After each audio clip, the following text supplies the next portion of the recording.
this. Hey, that was my special arrow. Well, it wasn't very strong. Cherokee Fred made it for me. Well, that makes me a yellow-belly redskin in my book. Go back to Baltimore. Exactly what a fight!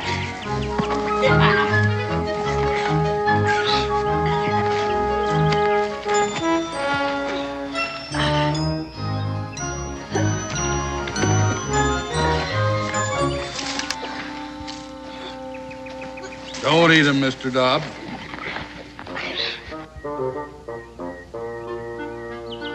Comfortable down there?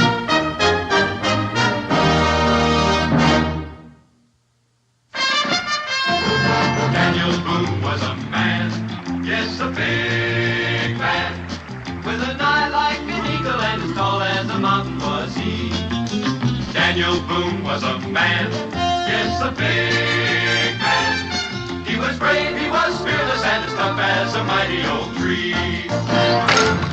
From the coonskin cap on the top of old Dan to the heel of his rawhide shoe, the rippin'est, roaring'est, fighting'est man the frontier ever knew. Daniel Boone was a man, yes, a big man, and he fought for America to make all Americans free. What a Boone wanted to do and what a dream come true was he.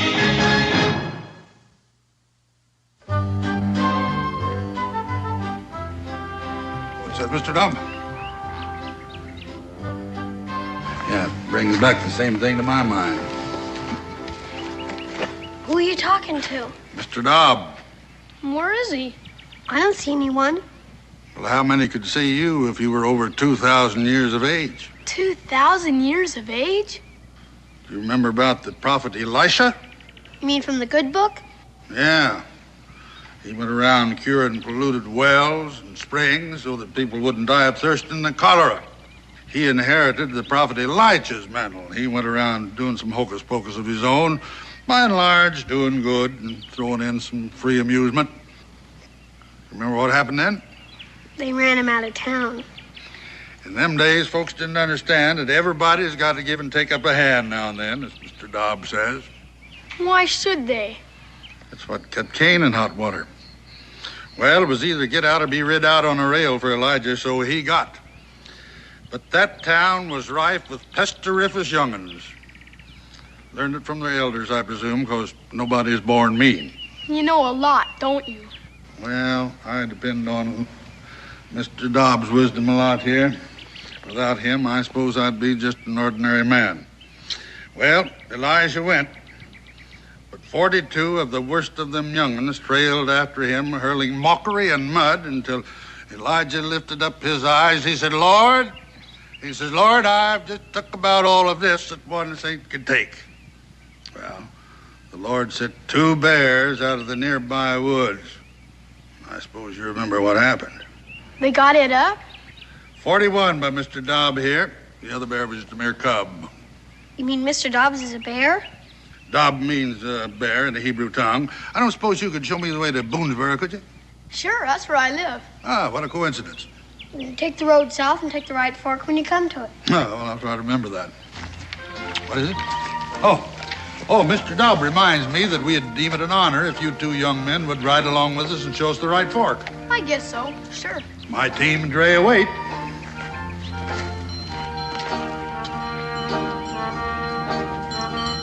Is that your team and Dre? Yep, if you'll find places for yourselves.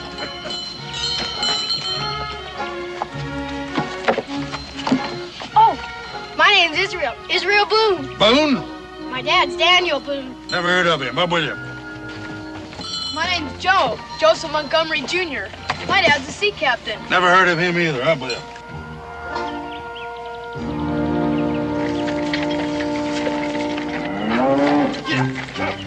Yeah. Steady, you beast. Steady as she goes. Easy there. There. Now. Hold still now. Jump. Come here, jump. Come here. Now hold still. Hold it.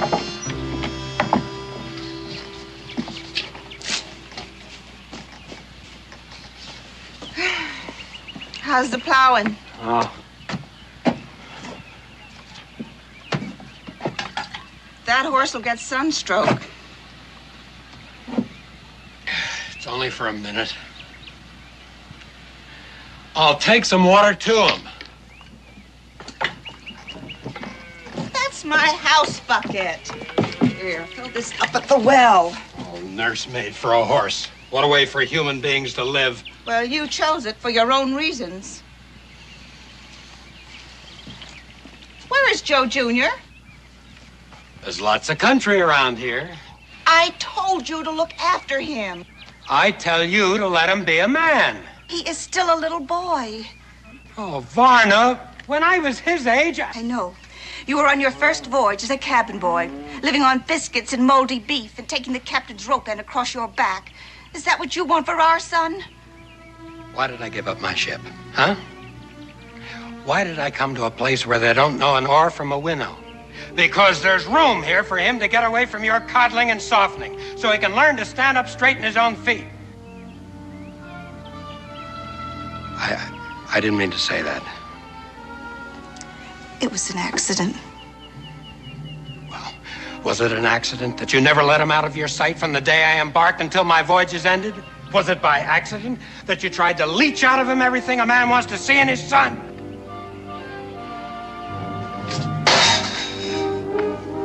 What are you gonna do?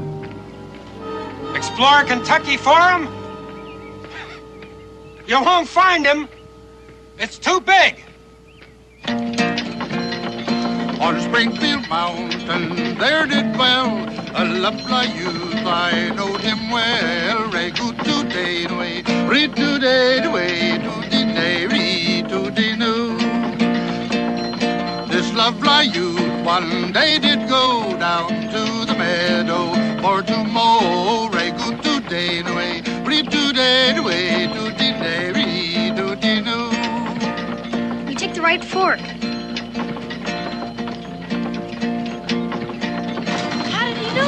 If Mr. Dobbs trotted along there to show him, he scarce had mowed half around the field when an ugly serpent bit his heel. Re to day away, re to day away, to the day, re to the new.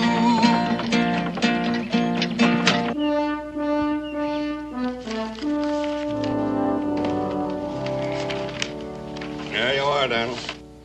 Finest land in the Western Hemisphere. And 1,500 acres of this land that you choose will be deeded over to you, tax-free, when you finish the exploration. Well, I think so. Just trading on Daniel's name and bringing a lot of innocent folks. Oh, you know, Dan, one hand sort of washes the other, so to speak. I think I'll keep mine right. Oh, but Dan, you... Which reminds me, Cincinnati? Yeah. Raleigh? Yes, please. All right, Dan, all right. 2,000 acres. This land is not yours to deed away. Oh, well, Dan, confidentially, we had this fellow in Washington that has connections, you know. That still doesn't change anything. It's still Onondaga land. Well, the whole country was Indian at one time. Yeah, so I heard. Oh, well, now, Dan, suppose you'd have been aboard the Mayflower. Would you just have turned around and sailed right on back home? No, I wasn't there, but the reason this land is still empty is it's held sacred by the Onondaga for the Cherokee Nation. Oh, Daniel, they don't come there once in 20 years. They come there every 7th year to worship. And in the meantime, it's pretty well guarded against desecration. Bunch of unwashed red pagans, all they are. Well, they're deeply religious red pagans. And they would cleanse the desecration in the desecrator's blood. Of course, that wouldn't bother you. You'd just have your man in Washington send in troops and wipe out all concern. But you would get a funeral out of it that would be writ up in Journal and Gazette. Even if your widow did get skun out of her acres on the grounds that you didn't have time to finish exploring it. Oh, I don't think Mr. Raleigh'd sink that low, Cincinnatus. After all, getting the explorer killed is the only sure way he can get clear title to that land. Now, you would put in a clause protecting my widow's acres, wouldn't you, Mr. Raleigh? Oh, well, Oh, now, come on. I can take a joke as well as the next one. No, Dan, about these acres. If you... Oh, Miss Montgomery. Cincinnatus, I was looking for my son. Joe? Well, Joe ain't been in here today. He's probably out exploring. In the forest? Well, there ain't nothing going to hurt him. Unless maybe he runs into somebody's trap or Into a panther? A panther? Oh, Mr. Boone, what'll I do? Just a little frontier humor, Miss Montgomery. I wouldn't worry. My own boy is out bow and arrow hunting. Your boy isn't a cripple. Well, the boys usually like to hang out at the blacksmith shop. Oh, yes, thank you. I'll go look there. Oh, she mother hens that poor boy. And his father makes him out to be the gamecock of them all. Why, between the two of them, he just ain't got a chance. Well, I guess at the right time, like all the rest of us, he'll take matters into his own hands. Yeah. Well, now, what do you think of the new position of my bar, huh? I don't know whether I'm going to ever get used to it or not, but got a little more elbow room. Dan, now about my proposition. Wait. If you want... It can't be. I'll bet it is. Is who? Rudy-doo. Now, Molly had a rotten tooth, and so the poison killed them both right good today. Hooty-nay, hooty-doody-doody, hooty-nay. Hold him up there, Mr. Dobbs. See that? He didn't even touch the reins. Of course not. Mr. Dobbs says all that. Who's he? Prater Beasley. Who? Prater Beasley.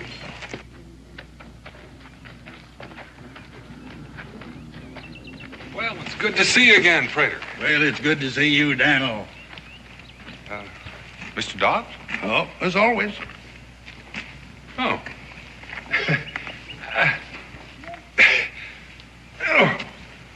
Well, he doesn't know his own strength.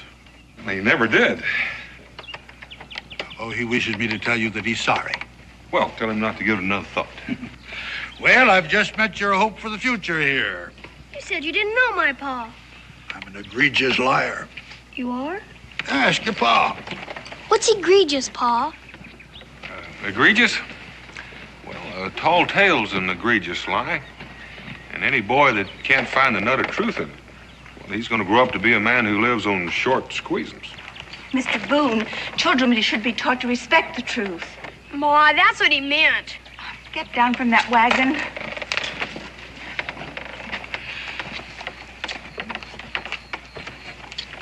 What's happened to your clothes? I guess I got into a fight. Now you're beginning to amount to something. Did you win? Did you knock his block off? No, sir, we didn't finish it. Didn't finish it. Now, son, you're gonna find that snotty kid and hammer him until he crawls. We don't feel like fighting anymore. Oh. Nothing personal, son. But the worst thing a man can do is to leave a fight in the middle. Win or die is the rule. It wasn't about anything. There was nothing to win. Your old man will tell you the same thing. Well, not exactly, Mr. Montgomery. If it's principle you're fighting for, then you fight until principle wins or you can't fight any longer. But if it's just smiting and being smit, well, then the sooner it's stopped and forgotten, the better it is for all concerned, including the innocent bystander. Mr. Boone, you wouldn't last very long at sea. You know, I think you just might. Who are you? Well, everybody knows me. I'm a... Oh, showman, huh? You fight with your tongue. It can turn a man to jelly. Not a man. Joseph. Wait a minute, son.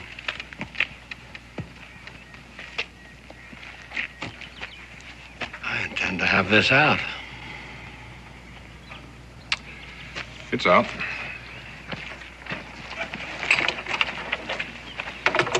Mister, you live under a lucky star. Oh, Dan. Dan, about that proposition of mine. All right. I'll make it 2,500 acres. Free and clear when you finish the exploration. And that is my last word. I wouldn't touch those acres if they were planted and the corn was 6 feet tall. What's the matter, you afraid? No, I wouldn't put it just that way, mister. No. I wouldn't have either once upon a time. And now, frightened of Indians, won't accept a challenge. Boone, you're a big man. Because once you had guts enough to open up a chunk of Kentucky, Well, any man that would do the same can be just as big and rich in the bargain. All right. You go ahead and skulk. Men with the kind of guts we want are plentiful. I hope not, for their sake.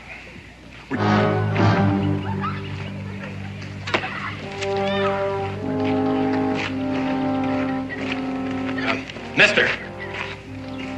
Yeah? Hey, about that property I heard you talking about.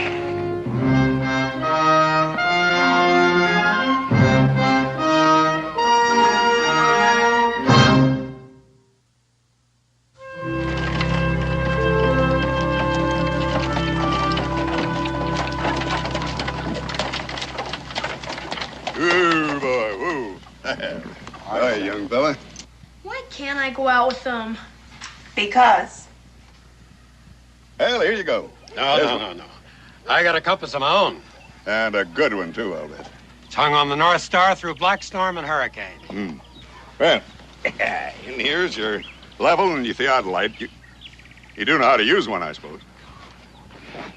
Well, it's not so far from a sextant that I can't navigate with it. Oh, here's your contract, young fella. You drive a hard bargain. Mr. Rowley, I cut my teeth on London factors and Chinese merchants in Canton. You know, I believe that a brave man deserves riches. I don't begrudge you one red cent. Oh, you do know where the so-called Onondaga country starts up there at the crest of the mountain? Don't you worry about them. No, I won't. I'm one man the troops won't have to come in for. I take care of my own fights. Glad I met you. You're the kind of fella I've been looking for. You found him. Good luck to you. Thank you.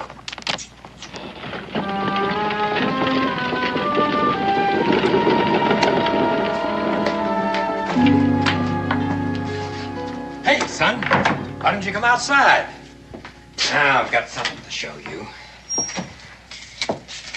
Now, you take this and put it in a good, safe place. All it is our fortune. If what?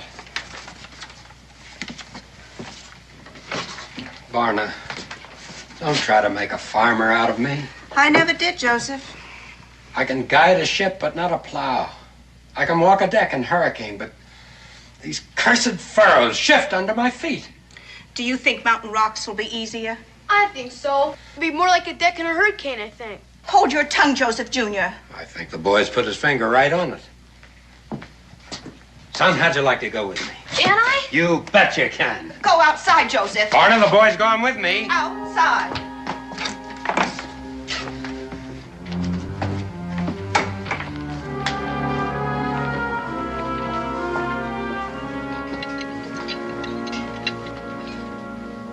What happened to you?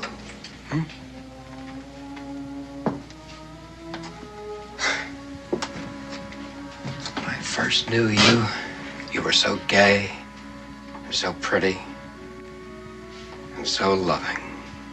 I couldn't stand being away from you, nor you from me. And now? My son's a cripple. I will protect him. I won't have a son anymore if you keep him from going with me when the time comes. Joseph. Son or a wife, neither one. I'll be done with the two of you. I'm going and no one can stop me. Oh, landlord, fill the flowing bowl until it doth run over. Landlord, fill the flowing bowl until it doth run over. For tonight we'll merry, merry be. For tonight we'll merry, merry be. For tonight we'll merry, merry be. Tomorrow we'll be sober. He who kisses a pretty girl and runs and tells another. He who kisses a pretty girl and runs and tells another ought to have his nose cut off. Ought to have his nose cut off. Ought to have his nose cut off. And never kiss another. Hey. Mr. Dobb? Grateful to the throat, but not the equal to our still. He's a connoisseur by instinct. I've never seen him touch a drop. That is a mighty fine song for a tavern. Patrick Henry's favorite. Oh, I suppose you was a close friend of General Washington, too, huh? Not only to nod to, but Patrick Henry. Gentlemen, if it weren't for the potions that I mixed for him, he'd be a lorn bachelor today. Yes, sir. I was there, and you know I haven't got the imagination to make something up like that. You know, Prater, that was the last time I saw you. After that, you sort of disappeared into the earth. Well, been going to and fro on the face of it, down in Mexico to talk to the Zunies and back into ancient Egypt with the pharaohs and the magicians. You got a mighty long bow. But that time you cracked it. I'm used to disbelief, yeah. Check with Daniel. Oh, you mean you was there too, Daniel? No, but it's a solemn truth. You know, he reads books like you and I read the sky for weather signs. I never thought of that.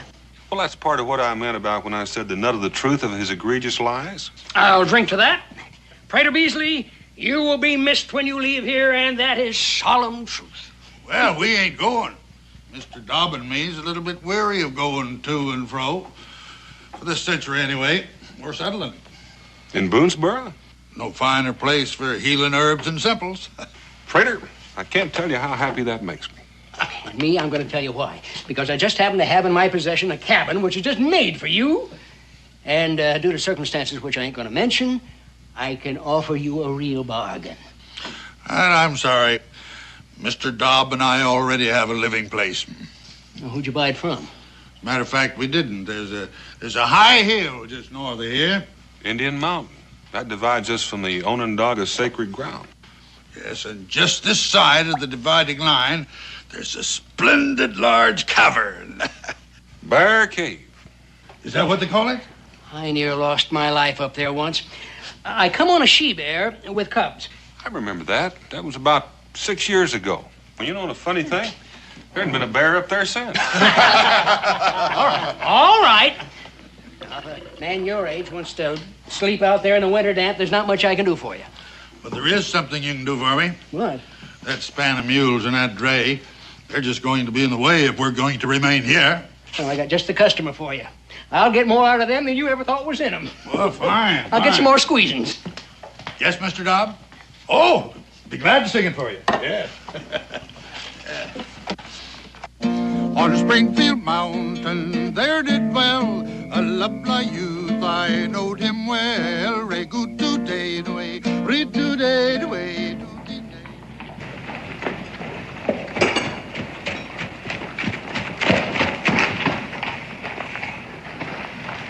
Israel, you better be careful about grabbing those horses' tails. You might get a hold of one sometime and doesn't like it. Yes, Pa. Don't wander off. I won't be too long. If it's all right, I'll just mosey around. I'll find you when it's time to go home. All right, Pa.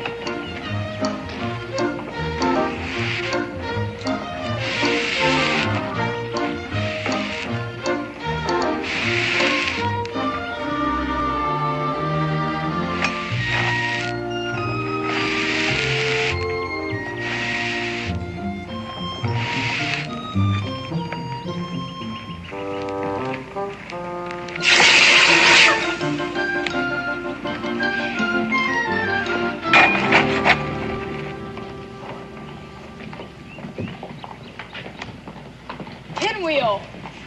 Kick him out! Johnny jumped the fence. O. U. T.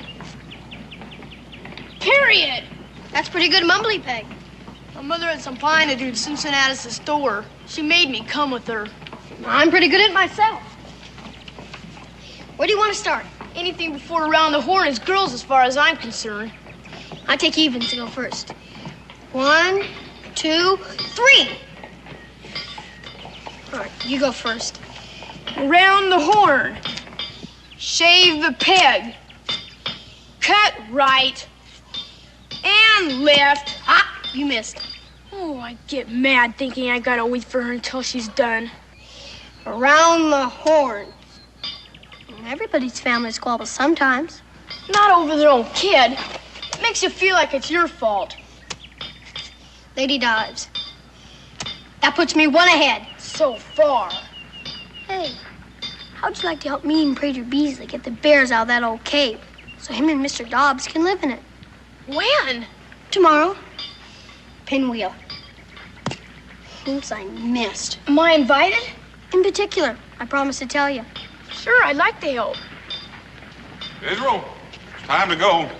We'll finish this up some other time. Oh, Mr. Boone. Me and Izzy were gonna help Prater Beasley get set of the wild bears. No?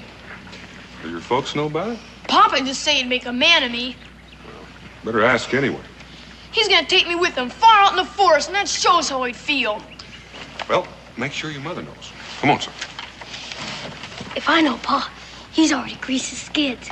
You told her? I'll come by your house in the morning. Make it good and early.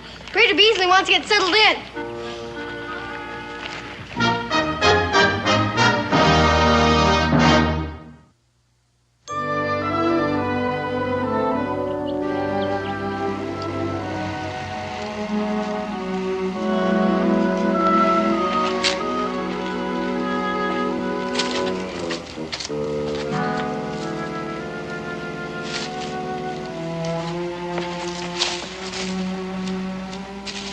Tread softly, boys.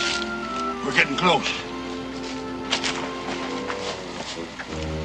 I never thought she'd let me come. Told you Pa greased his skids. Joe Jr. Come on out and be surprised, son. He isn't here.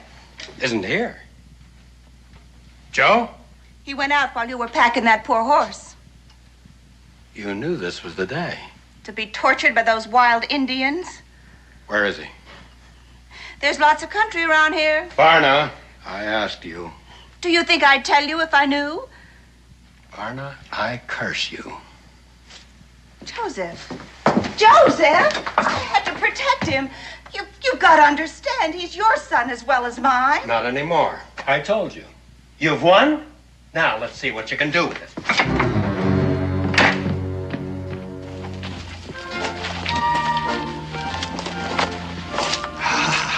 There she lies. How do we shoot them? Oh, it probably won't come to violence, but we'll spy out the land, see what we're up against. You mean we're going inside? Don't even breathe.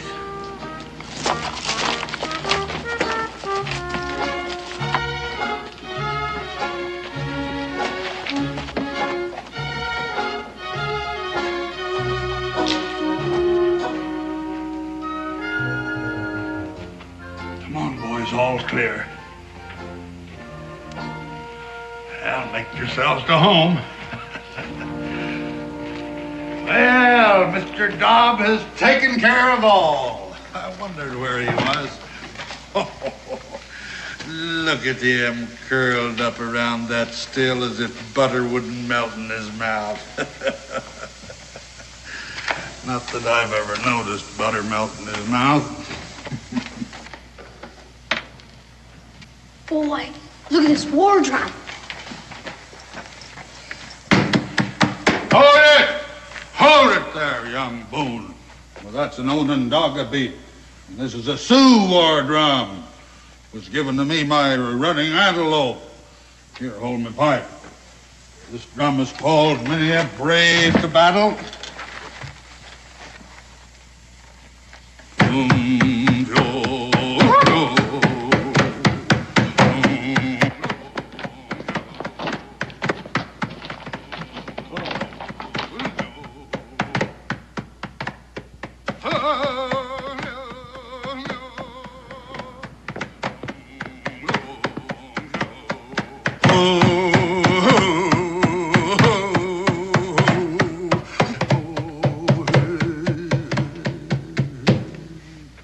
What does it mean?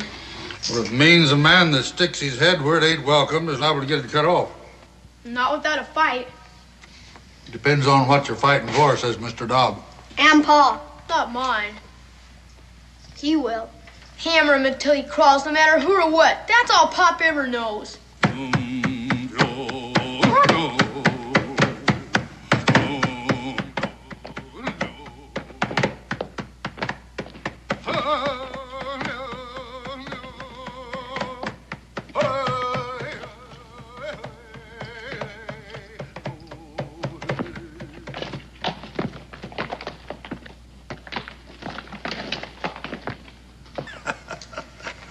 What's so funny? A story just popped into my mind. What kind of story? An Onondaga fairy tale. Do Indians have fairy tales? Sure they do.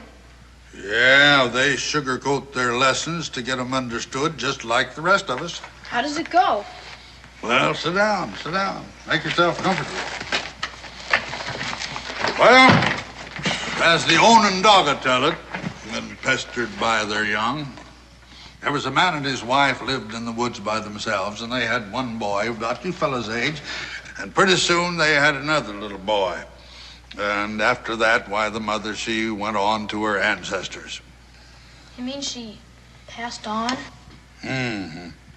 Well, the little baby stood, about as tall as that finger. There's a picture of him up there.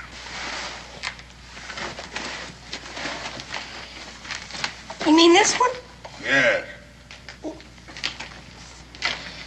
What could they do with him? Well, his father didn't know. He didn't even know if the poor half-orphaned little tyke would even live. So he put him in a peckerwood hole in a holler tree. All alone? Feeling mighty low about it, but not knowing in his grief and loss what he could do. What happened to him? Well, just watch the little figures there on the bear skin, and then you'll know. Well, lo and behold, if in a few days his brother didn't hear him crying, so he went up there and he fed him some deer soup that he had made. Well, you ought to seen that little mite wade into it. Why, the more he'd eat, why, the more he didn't grow. But the feistier he got. He made him a little fawn skin suit, and he skipped around like a chipmunk, talking a blue streak. He must look just fine. Sure he did. Well, his brother took him home. He didn't want to stay at first, thinking his father didn't really want him on account of how he had been treated. But his father gave him a little club, and he went out and tried it, and he came back as happy as a clam. And he decided that he was going to make that his home after all. What kind of a club was it? Onondaga War Club, junior size. But it had properties. What kind? Well, if he threw at an eagle, that eagle dropped to the earth. If he hit a lion with it, that lion was his to take back to camp. Did his father know? Well, he wouldn't have believed him. He had his business to attend to. He was a hunter. Before he went hunting, he said, my sons, do not go to the north, because there is danger to the north. But no sooner was he out of sight than the little brother says, big brother, he said, let's investigate. But big brother wouldn't. But nothing would hold him. So he put his club over his shoulder and away he went. And all at once he heard some fearsome noises saying, little brother comes, we'll kill him now and later his family. They were frogs, as tall as pine trees. But little brother took his magic club and went kerflooey. When he got back, his father was already home. What did he do? And I leave that to your imagination.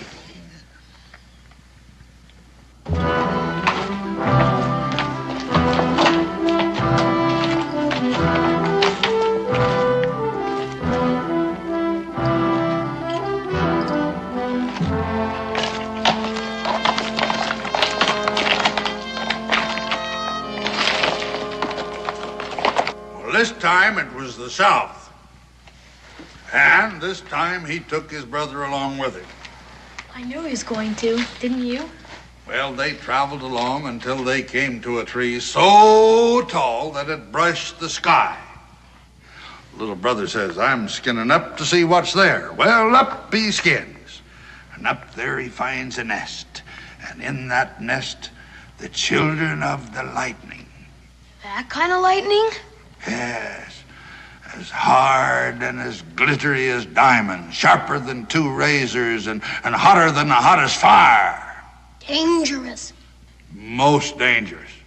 But little brother, he hit him with his club, and down they come. Howsomever, old man Lightning saw him falling.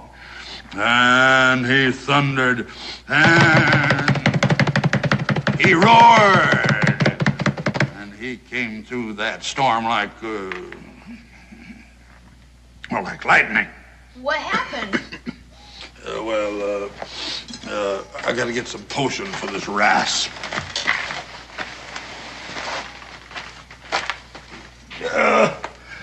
Begging your pardon, Mr. Dobb.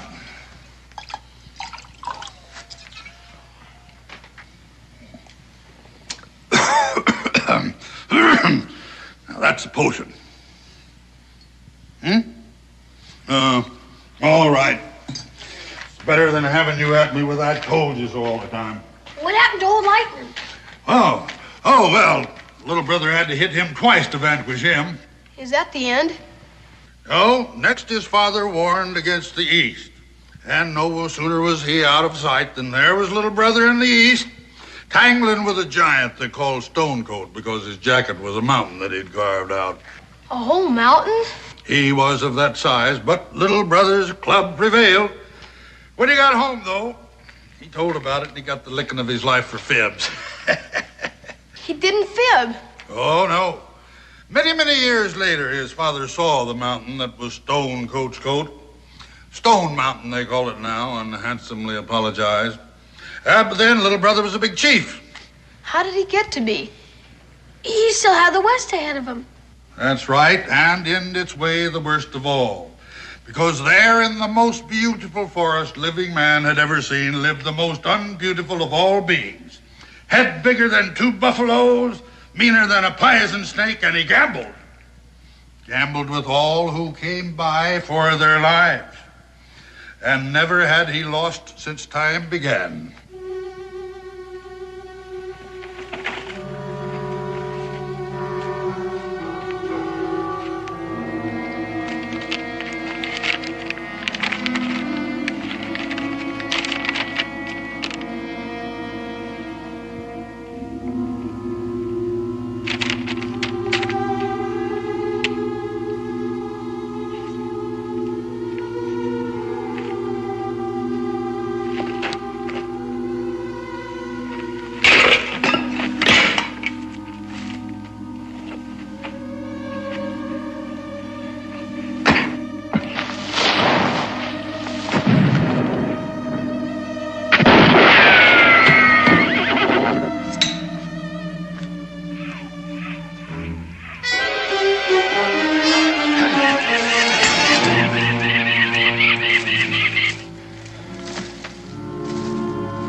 You desecrate, you die.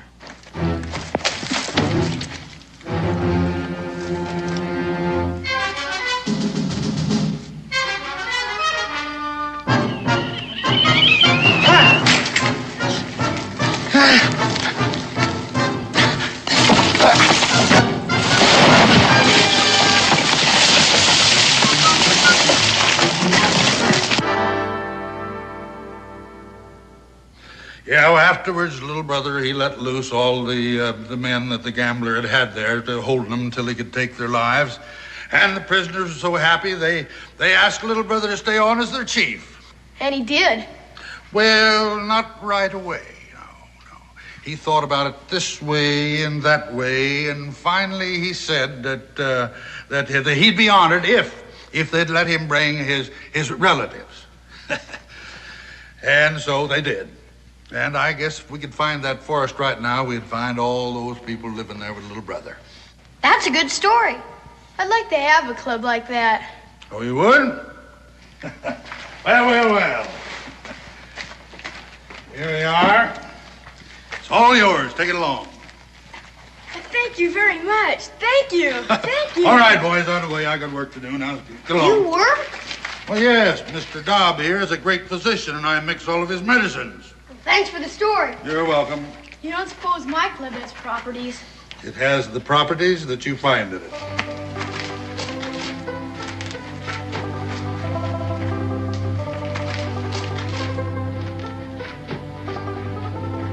I bet I do find properties in it. Sure you will.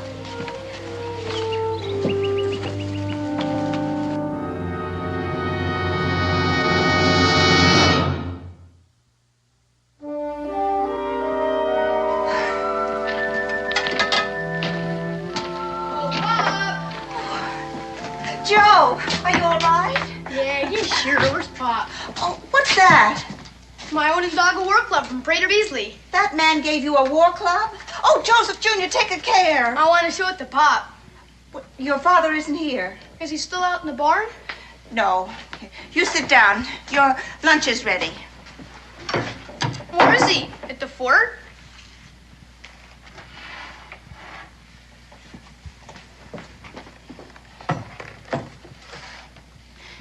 Joe, your father will be away for quite a while. Not on the exploring trip. He promised to take me. Listen, dear. He promised. You wouldn't let him. Joe, it was dangerous. You don't want him to be my Pop. But that's nonsense. I was standing right under that window. I heard what he said. He was just upset. You called me a cripple. I didn't mean it. Not like you make it sound. Joe, now we have to face it. You're not like other boys. You can't do what they do. I can do more. Where are you going, Joe? I'm gonna catch up with my Pop. No, you're not, Joe.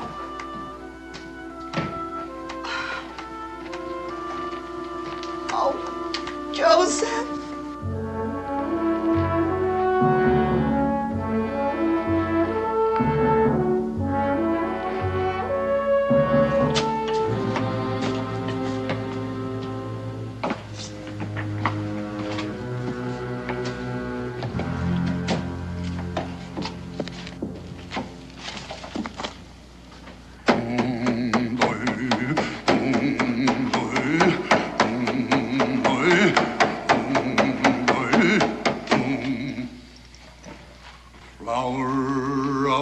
Dogwood now come, flower of the dogwood now come.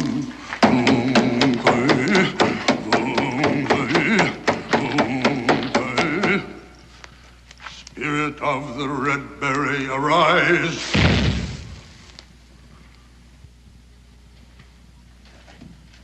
What's that, Mr. Dobb? Oh, what brings you back here, boy? Did you forget something? Just came to say goodbye. Going exploring with my Pop. Oh, not in the Onondaga country. We're not afraid of those old Indians. Besides, I got my club. Oh. Well, Mr. Dobbs says we ought to strengthen it up a little bit for you then.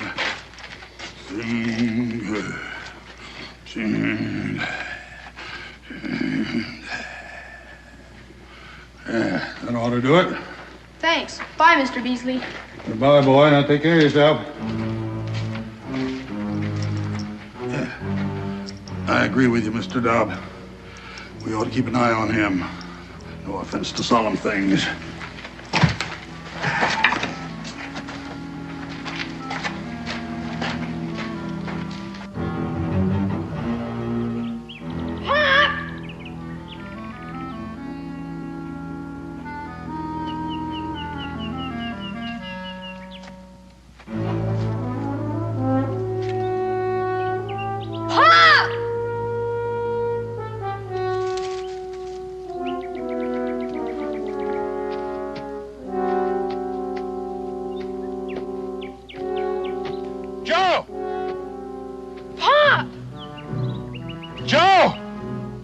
Son, go for some help!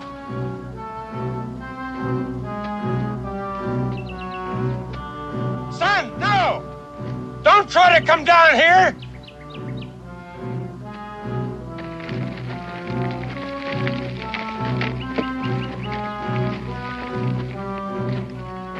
Joe, do what I tell you! Go get some help!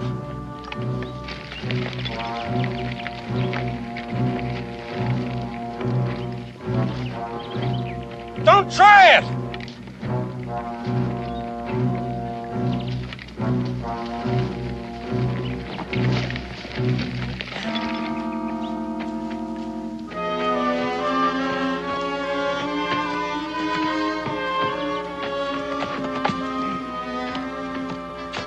Joe.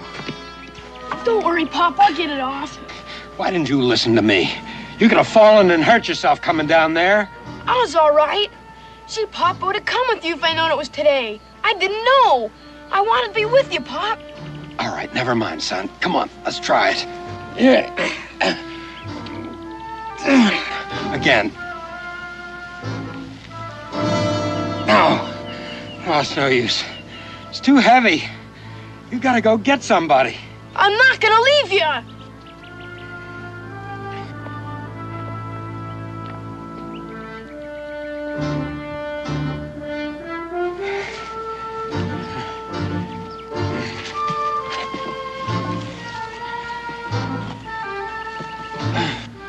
You're right, Mr. Dobb.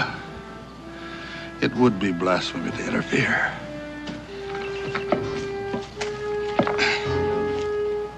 Yeah. That's it. Oh.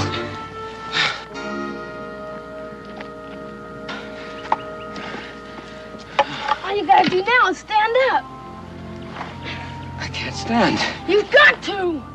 I can't stand. It'd be dark before I come bring anyone. Here, I'll help. How are you gonna help me? Everybody's gotta give and take a hand up now and then, as Mr. Dobb puts it. No, son, you don't understand. I do understand, because I'm a cripple. Don't say that. That don't mean I'm weak. No. No, it don't.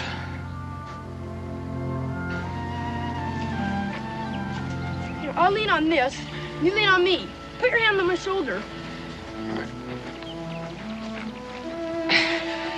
Thank you, son. We'll make it between the two of us. Well, maybe I can help. Which leg is it? This one here? Yeah. Well, we'll see to it. Well, you won't need that anymore. We'll leave that for the Onondaga. He'll understand. But you said I'd find great properties in it. Well, you found them. Confidence, friendship, and the courage to know yourself. Now, we'll leave it. Another little brother may find the use for it. Well, come on, let's get aboard. Let me help you here.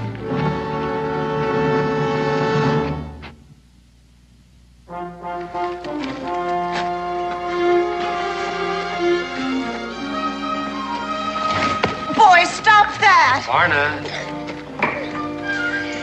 How? Oh, I'm learning.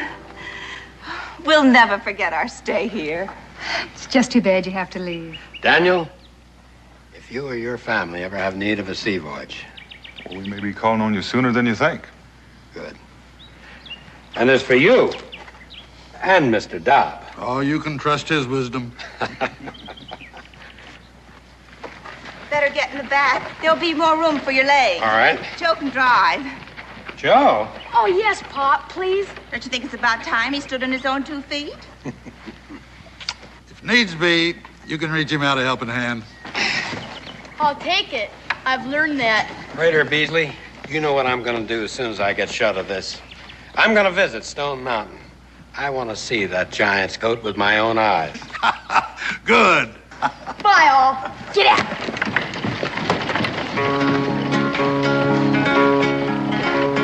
If ever I get married again, it'll be for love, not riches. I'll marry me a girl about 2 feet tall so she can wear my breeches. Her inktum dinktum Terry, her eyes were blue and her cheeks were brown, and they called her Devilish Mary. Go ahead, son.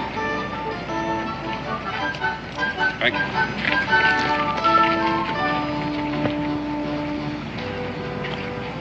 Aren't you hungry, Ism? Not very. That's something new for you. You're not sick, are you? No, Pa, I feel fine. Well, don't tell your ma I bought them for you. You know how she's about eating between meals. Tastes pretty good, doesn't it? Mom makes them better. Well, it goes without saying, but she hadn't been making them lately. That's because Uncle Brian don't care much for sweets. Matter of fact, he don't care much for anything except for his business. Sure, I'm glad you're not a businessman, Pa. Well, so am I, Israel. That's something else you don't have to tell your mom.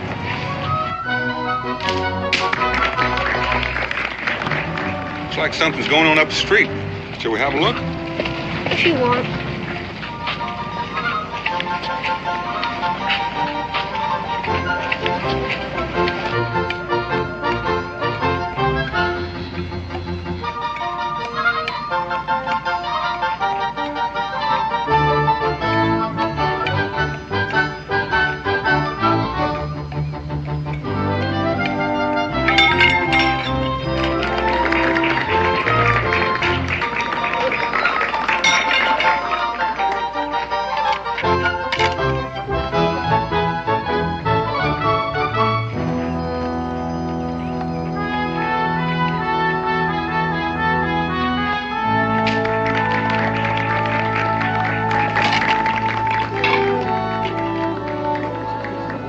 Israel, here. Put a coin in the bag. Well, thank you, my boy. I trust you enjoyed the act. I don't know. I keep on wondering what would happen if you dropped one of the plates. The plate breaks. People laugh, and I try it again. Guarantee you wouldn't try again if it was one of my ma's plates. Your boy? He's my boy. He has a very literal mind. Thank you.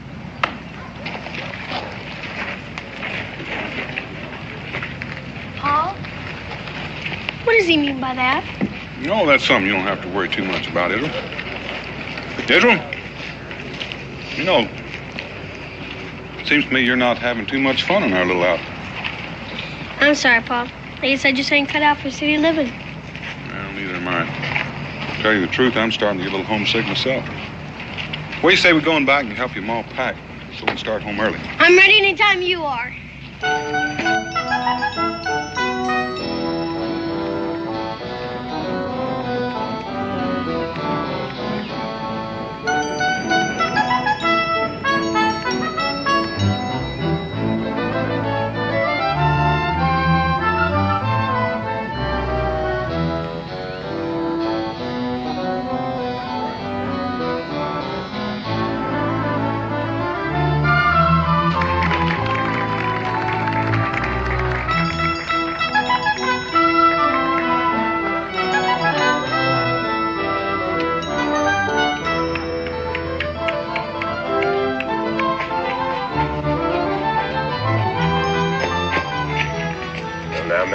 I take it that you are running for the sake of exercise and not because you are being chased.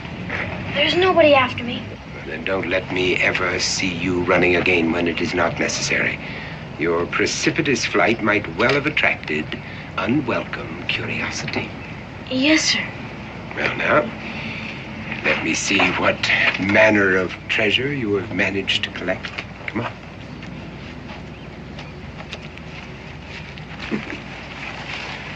And I'm happy to see that you have learned discrimination.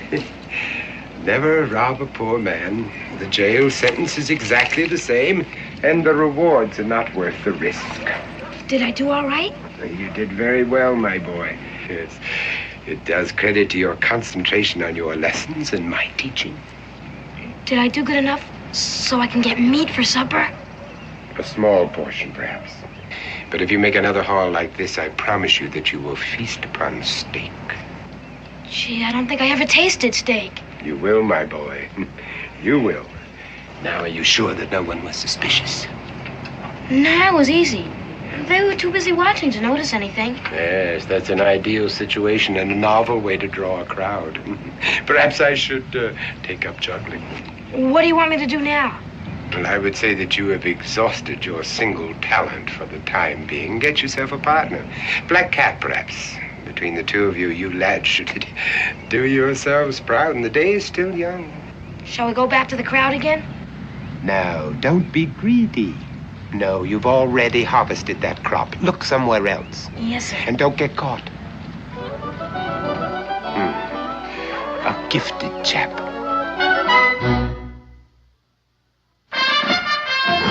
Daniel Boone was a man, yes, a big man, with an eye like an eagle and as tall as a mountain was he.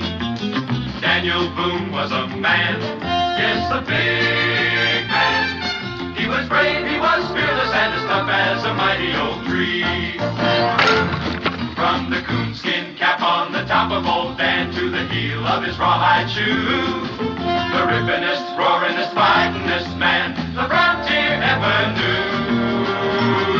Daniel Boone was a man, yes, a big man, and he fought for America to make all Americans free. What a Boone wanted to do and what a dream come true was he.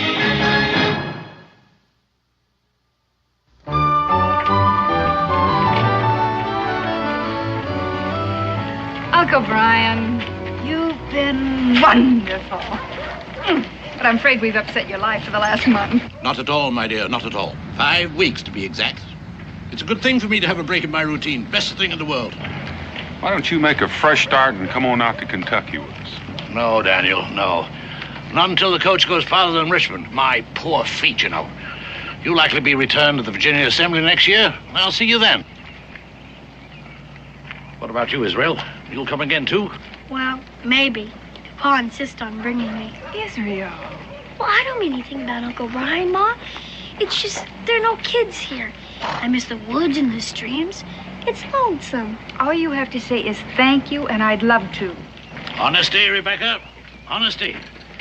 Sirs, madam, forgive a slight interruption. I am Dr. Thaddeus Morton, humanities, not medicine, and I'm newly arrived in these gracious environs with my spouse and our 9 children. 9? That sure is a lot of humanities. Israel. Yes, lad. Yes, 9, and all boys, and what is even more curious, they're all just about the same age as you. Well, that's pretty hard to do. Well, not if they're adopted. Orphans. My wife and I lacked children, so we solved our problem with children who lacked parents. And if this town proves to be sympathetic, well, we have plans to build a permanent home here that will accommodate a great many more children. Yes, you'll find the details in these announcements, and I shall elucidate on the program tonight at 8 o'clock, and I hope that you will all be there. Thank you. Well, Doctor, this seems like a very nice thing you're doing. My wife and I can't be there, but I reckon if you're taking donations, we can spare a few Continentals. Well, that's most philanthropic of you, sir. And what name shall I enter on our list of patrons? Well, don't bother putting our name down. I'm just sorry we can't afford more. Well, I assure you, if everyone is this generous, the home is already built. Thank you again. I'll be at your meeting, Dr. Morton. I'll be there. Bless you, sir. Letter for you, Mr. Boone. It's a good thing I sorted the mail before the coach left. Oh, thank you. What is it, Dan?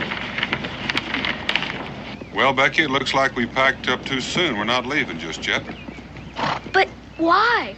Well, at least you and your mother are not leaving. I have to go to Philadelphia. The Congress is considering statehood for Kentucky, and they want my testimony. And as long as I'm set for travel, I might as well rent a horse and get started, get back that much sooner. Gosh, Pa. Well, it's just 2 weeks, Israel, maybe even less. 2 weeks. Oh, it's not as bad as that, Israel. It's hard on you, I know. But I'll tell you what. There's a fishing boat leaving for the bay at 11 o'clock this morning. Now, if we can catch it, you might bring back a sturgeon. So, what? Confound it. What's happened to my watch? Wasn't I wearing it when I left the house? I didn't notice. I didn't notice myself. Habit. Well, if I don't have it here, it must be somewhere else. That sounds reasonable. Well, I'd better go home and look for it. It's a very valuable timepiece, solid gold. Have a good trip, Daniel. Bye, Uncle Brian. See you in the house, Rebecca. Israel, if you want to catch a sturgeon today, you better go help Uncle Brian find that watch. You know how upset he gets about those things. Yeah, I reckon I do. Bye, Pa. Catch a big one.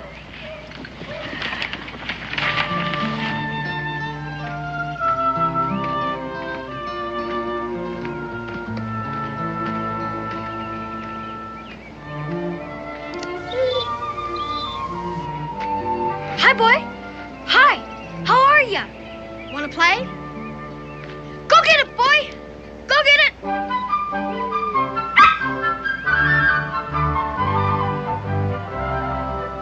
Come here, boy. If you were my dog, sure could teach you to retrieve. Want to play some more? Jupiter. Ready? Jupiter, where have you been? Come on, Jupiter.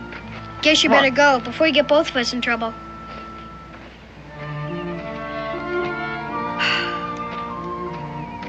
Boy, around this town, they don't even want their dogs to have fun.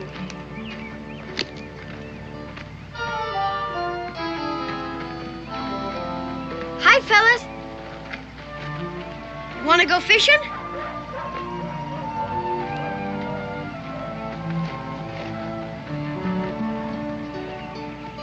Two more weeks, brother.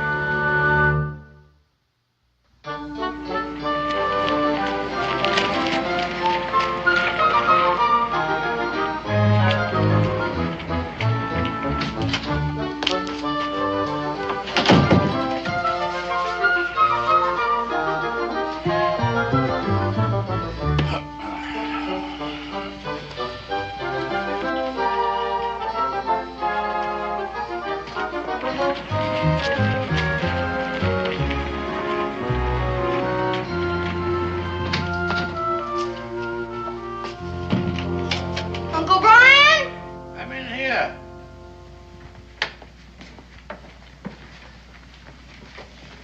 Find your watch yet?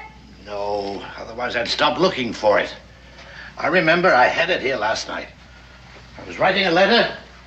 I laid the watch out where I could see it, because I promised to meet Mr. Stevens over at the warehouse at 8:30. Oh, Did you meet him? of course I met him. Bought 1,000 pounds of indigo. Well, then you must have taken it to the warehouse with you. True, then why would I leave it there? Maybe when you came home, you put it on your dresser. Then you went to bed. Ah, perhaps that's it. I'll go look. Yes.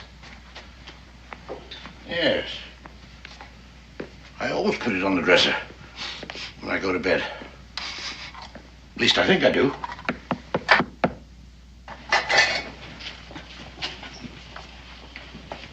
The devil can that be? Yes? I hate to bother you, sir, but, Speak up, boy. What is it you want? well, you see, I'm a poor, unfortunate orphan with no mother or father, and I was wondering if you're a kind enough man to give me and some of my other orphan friends some money so we might have a decent meal. Well, how much of a contribution were you considering? Oh, 10 pounds? 10 pounds? Everything you say may be true, my boy, but it seems to me that when one is expecting charity, 10 pounds is a rather exorbitant request. Well, you see, it's to build a new orphanage. Oh, are you one of Dr. Morton's children? Yes, sir. Yes, well, I met Dr. Morton a short time ago. He's a fine man, a most benevolent man. But I find it hard to believe that he'd allow his children to solicit funds in such an irregular manner. Well, to tell the truth, sir. Aha, the truth. Yes, now, you're trying to collect money for yourself, isn't that it? But, sir, I really don't know the value of money, never having any. Except maybe a shilling or a penny. That doesn't answer my question. Well, the truth is, sir, I'm pretty hungry. Doesn't Dr. Morton feed you? Oh, yes, sir. Except I miss supper and breakfast and... Oh, well, you just wait here a moment. But I can't wait, sir. If I don't get food pretty soon, I'm gonna starve. You... Come on. What was that little beggar up to? Ran off just when I was going to get him some food. I don't think you understood what you meant, Uncle Brian. Well, I didn't understand what he meant either. First saying one thing and then the other. Gosh, if I could have talked to him, maybe we could have made friends. Well, he's likely to need a friend. Did you find my watch? Wasn't in the bedroom. Oh. Kentucky, a guy wouldn't have to beg. All he'd have to do was go out and get some fish. Fish? There's a boat leaving now.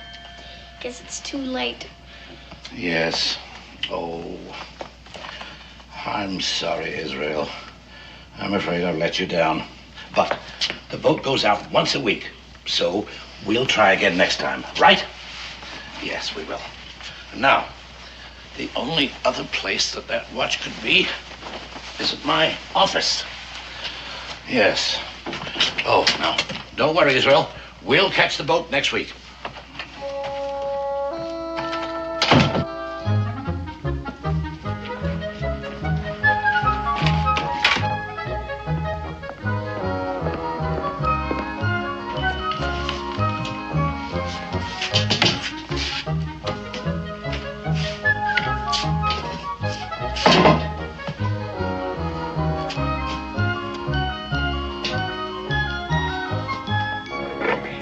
Enough? Never seems to be enough.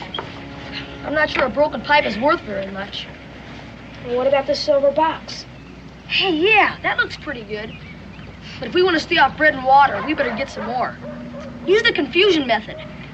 Yeah, I like confusion better than distraction. Distraction always scares me. This box has got some kind of powder in it.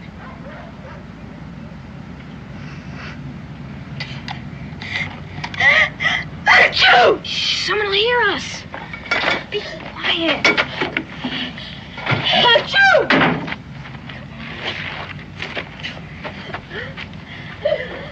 Achoo!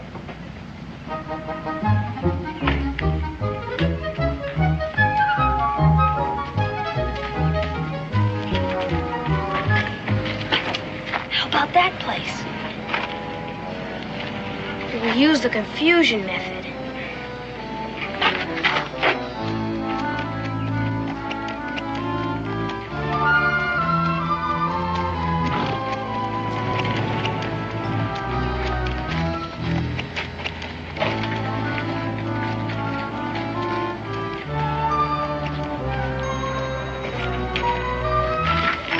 Watch out where you're pushing.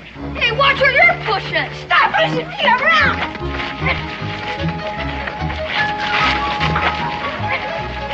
Hey, stop it. I got what you want. Stop it. Get out of here. Hey, what are you shooting me for? I'll get you. What are you doing? Boy, stop that. Stop that, I say. Hold on there, boy. Who are those friends of yours? I don't know. They weren't very friendly. You come right here. What's in this bag? Just some stuff to eat. None of your sass, boy. And if any of my silver is missing, you're going to jail. But I didn't even touch your silver. I'll help you pick it up. You keep your hands off that. Here, come back here, you. What'd you get? I got this. How about you? This. That'll be enough. Let's put them in the sack. Maybe after this we'll get some meat for a change. Yeah. Hey, Phyllis! Hey, it's that kid that helped us get away. He seems to know all about the confusion method. I'll say, he's got a whole sack full. You're friends again. We weren't mad at each other. You mean you were just playing? No, we were working. Hey, what you got in the sack? Rob.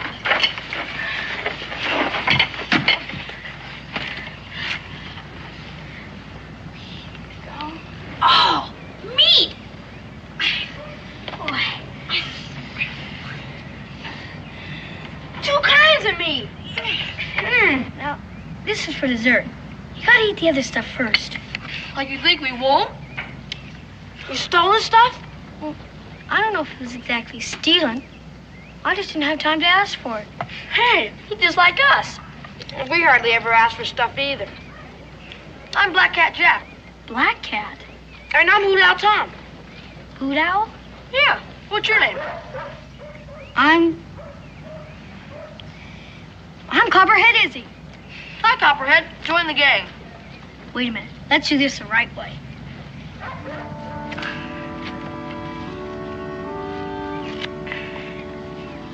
We'll eat bread and salt together.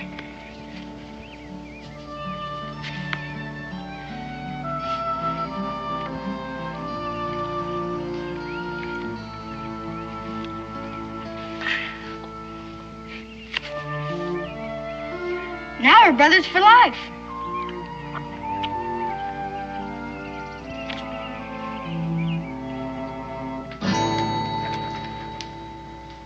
Come, Peter. You have a tongue. You have had the privilege of being taught correct English. All I want is the truth. Now, did you snatch the purse from this good woman? Not that I doubt your word, Miss Hinch. Oh, if there were only reason to doubt it. Well, Peter. Well, I'm relieved to see that you do not attempt to compound your felony with mendacity. But I didn't want to do it. Enough, Peter. Come with me. Miss Hinch, I want you to know that my wife and I are very grateful to you for having brought this matter to our attention. What will you do to him? Well, he must be corrected. Oh, it must be done. Though I'd prefer that the rod fell on my own back, as perhaps should be. Whenever one of my charges is apprehended in a malicious act, I feel that it is my fault. I feel that my teachings and my example have failed. But you have so many boys. Yes, that's true. That's true, and I must find consolation in those who have followed my instructions so well that they have never been caught in any single criminal act. Ah, but Peter, oh, how humiliating that it should happen in this town that we have chosen to make as our permanent home, where even tonight I had planned to appeal to the good citizens to open their hearts and their purses. I'm afraid that Peter has betrayed his future. There'll be few contributors now. Oh, I'll say nothing that would spoil your cause. better not to have reported Peter at all. No, you did absolutely right, Miss Hinchin. I must do the right thing, too. Perhaps as the injured party, you would care to see the correction applied? Oh, no, Dr. Morton. Oh, I believe that Peter was sincerely repentant. It seems to me that he's learned his lesson. And as soon as he becomes part of this community, I'm sure he'll be no more trouble. Yes, if only he could be assured of growing up in a community where there are people of such kindly understanding as yourself. Oh, that would indeed be a blessing. Now, if, I seldom go out in the evenings. I wonder if I could make my contribution now. Would 10 pounds be of help? And perhaps make you just a bit more lenient with Peter? Oh, Miss Hinch, after what has happened, your generosity is like heaping coals of fire upon my head. Oh, and the children, yes, they bless you too. Now, if you will wait till I hitch up the horses, Oh, well, I can drive don't you live home. very far from here. It's been a pleasure, Dr. Morton. Your pleasure is my profound delight. Oh. And the children bless you too. Oh.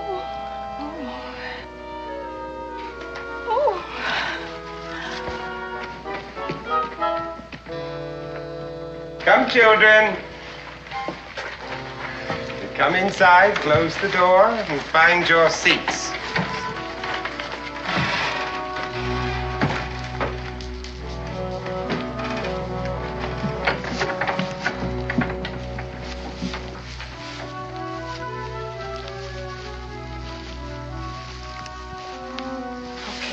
You stay here. We gotta report to Dr. Morton.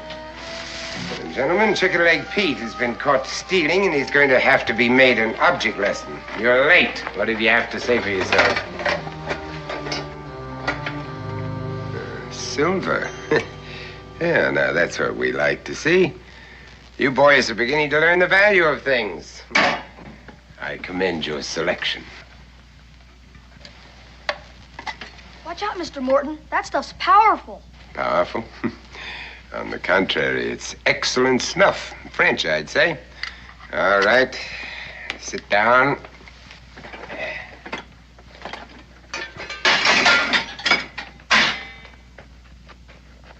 As I told you, Chicken Leg Pete made a serious error, but just so that you boys will thoroughly understand, we're going to reenact the attempted crime. All right, Chicken Leg, stand out here. What did he do? He got caught stealing. He's sure gonna get it. I guess I'd get it too if I was caught stealing. Violet, you will play the part of Miss Hinch, who informed me that her purse was hanging on the crook of her elbow like that. Now you will be strolling up and down the street looking in the shop windows. All right, Chicken Leg, show us what you did.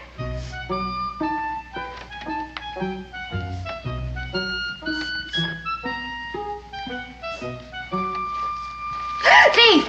There. Caught. Caught. Because you paid no heed to what I taught you. Because you failed to practice. Caught. What mortification you have caused me by your stupidity.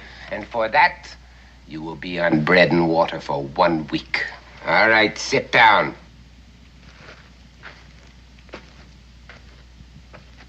Black Cat, come here. Why does he always have to pick on me? Now, Black Cat, this is a solo job. You want that lady's purse or its contents. Now, employing the skills that I have imparted to you, what method would you use? I guess the sympathy method. Very good. Demonstrate. All right, Violet, stroll.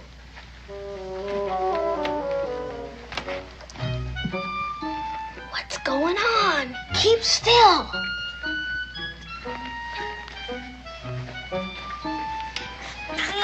I have a nosebleed. Not my sleeve. Here. I'll get you a handkerchief. Ah.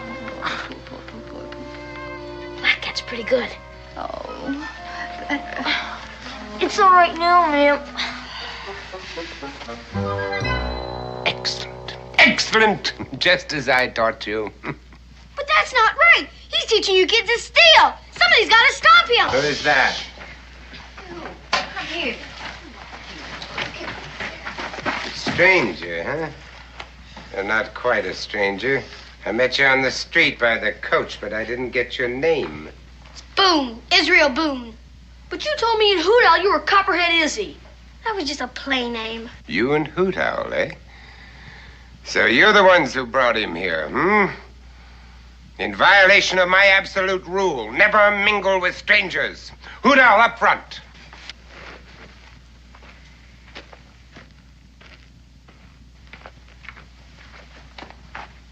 Now, for introducing a stranger into our midst, you will both receive a sound thrashing. And you will be put on bread and water not for 1 week, but for 1 month. But Dr. Morton, he's just like one of us. He stole food for us. I didn't say I stole it. I said I just didn't have time to ask for it. That's what we all say. Now, let's see what you have there. 2 empty jars and a salt shaker. It isn't worth a farthing.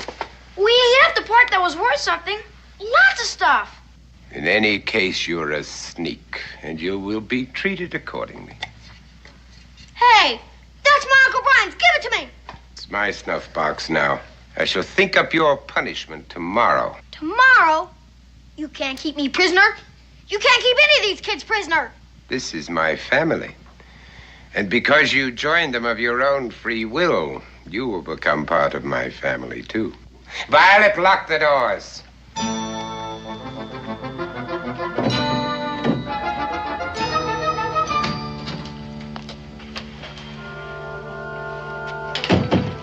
Uncle Brian, is that you?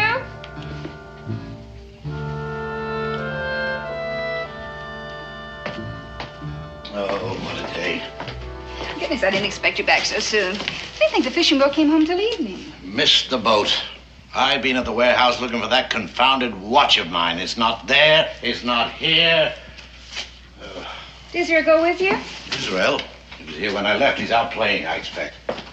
Where is that blasted watch of mine? I wish I knew. I wish I knew what happened to our food. I could swear I left a roasting pullet in the middle of that table.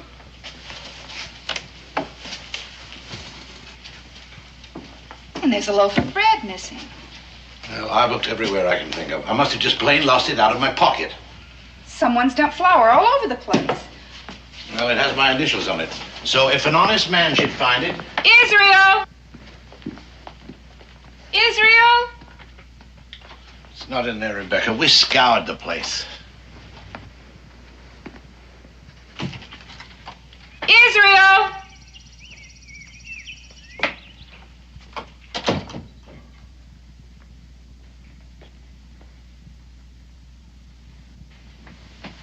Israel Boone! Things just don't vanish without a reason. I suppose Israel can explain it when he gets home. No, Israel couldn't find it either. Hey, where the devil's my snuff box? I always keep it right here. Of course, I did move things around looking for that confounded watch of mine. And that silver piece. The one that belonged to your Aunt Mary. That's gone. We always have it here.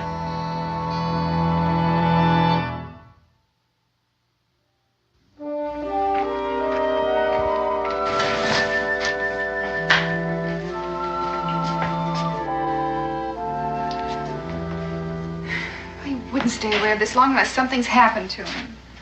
And why did he go off and leave his coat hanging in the hall? Now, Rebecca, you know how boys are. They get interested in something and lose all track of time. And he doesn't have a watch. Watch, oh. Uncle Brian, how disappointed was Israel in not going fishing? Well, it's hard to say. I think he was more disappointed in me. I didn't keep my promise to him. Why? All that food missing. And he was longing to go home to Kentucky. Oh, I see what you mean. You think he packed up and headed west? No. No, he wouldn't do that. He wouldn't run away. It's impossible. Well, it's not impossible at all. He didn't like it here. I disappointed him. It's the most logical thing in the world. He had to show his disapproval of me, so he packed up and left. There's just one thing wrong with that. I hadn't disappointed him. And he wouldn't hurt me just to get back at you. You're quite right, my dear. Quite right. No, he'd never do a thing like that. There must be some other explanation. He could have been carried off by force. It happens all the time. Kidnapped? Well, I was just exploring the possibilities a process of elimination might arrive at a solution. Suppose someone saw you leave the house and thought the place was empty. They came in to burglarize the house, and Israel caught them in the act. Very sound, Rebecca. Very sound. It fits all the facts, and it explains my missing snuff box. Now, my dear. No time for that. Time for action. Yes. I'll go and see the bailiff. I'll tell him what you think, and we'll post a reward for Israel's return. Well, I'm going with you. No. No need for that. It'll just upset you all the more. I couldn't possibly be more upset than I am now. But the boy might come back while we're gone. If he does, he'll stay. And I'll go out of my mind if I have to sit here and wait by myself.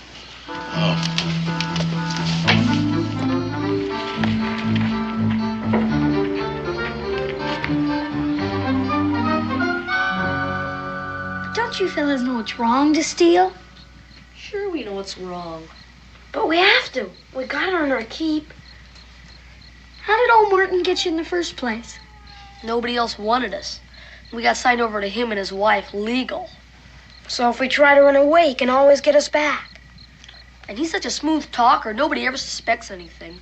Gotta think of something. My pa gets captured by the Indians. He always gets away. I feel a lot better if we could escape without any help. But I guess it doesn't matter much anyway. We'll escape in a few days. How? Oh, there are gonna be people looking for me.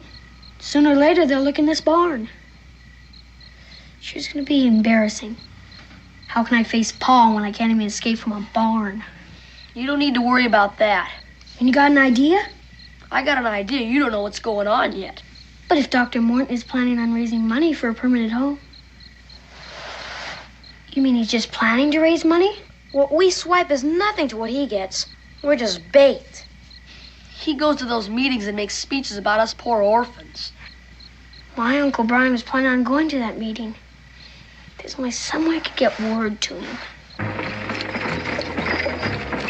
That's it.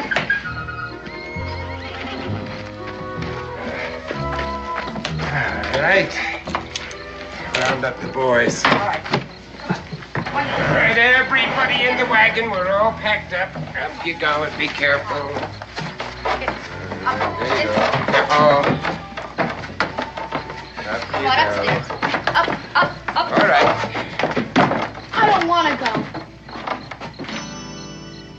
Thaddeus. As I told you, you joined us of your own free will. You're now one of our children. You want to go with the rest of the boys, don't you? All right, in you go. Now, mind your feet.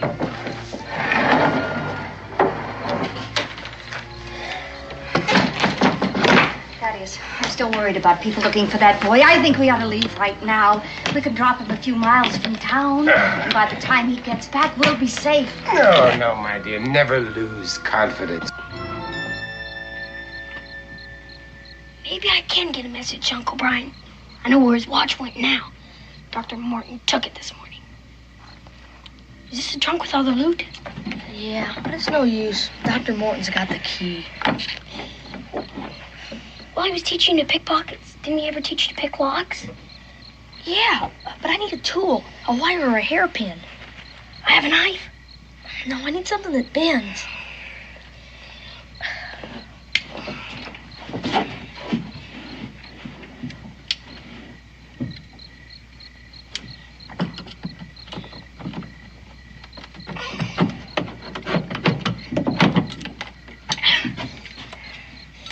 I have a bent nail.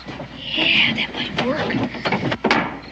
After I leave for that meeting, drive the wagon into that patch of woods south of town. And then if anything goes wrong, the people will be looking for me here and we'll simply vanish into the night. Boy, if Dr. Morton catches me at this, we're in big trouble. You want to escape, don't you? Why else do you think I'm doing this?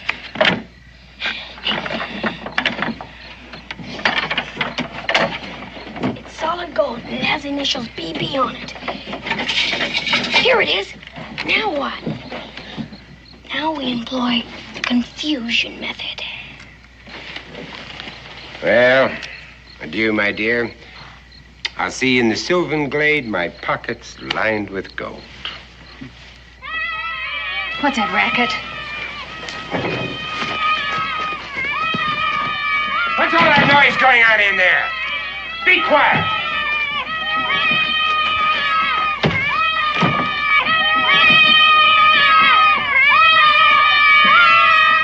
All right, now, let's see what's going on. What are you doing? Now, stop it! Stop it, do you hear me? Will you stop that? You boy! All right, all right! All right! Oh, Boone, I have a suspicion that you're at the bottom of all this. I haven't time to deal with you now, but I'll let you amuse yourself imagining what the punishment I'm going to mete out will be. And I warn the rest of you, if there is any more trouble, you'll each one of you receive a sound thrashing, no matter who the culprit may be.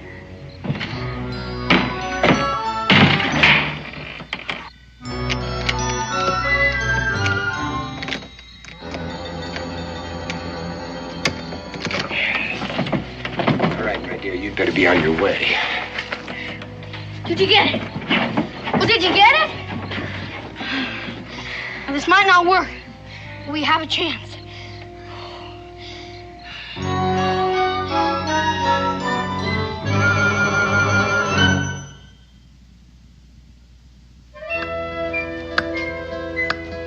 I don't know what else we can do. We've posted a reward. People are out looking. I can't understand why there's no word from the bailiff yet. Well, there must be some answer. If only we could find it. Well, we've tried everything, and we don't have an answer yet. The thing I don't understand is the missing food. If there was a thief in the house and Israel walked in on him, why would he take time to rob the pantry? Well, it could have been he was hungry. Israel could have walked in on him robbing the pantry. Logical, my dear. Very logical. And we know there was someone else in this house besides Israel. Israel would never steal. Food. Food. Rebecca, before I went to the warehouse, there was this beggar boy came to the door. Beggar boy? Yes, I remember him distinctly. He was an orphan, about Israel's age. Uncle Brian, you never mentioned this before. Well, it slipped my mind, and I didn't think it was important. Oh, please, Uncle Brian. What did he look like? What did he want? Well, he wanted money for the orphanage. Oh, he wanted this, he wanted that, 10 pounds, a shilling, old clothes. He finally even asked me for food.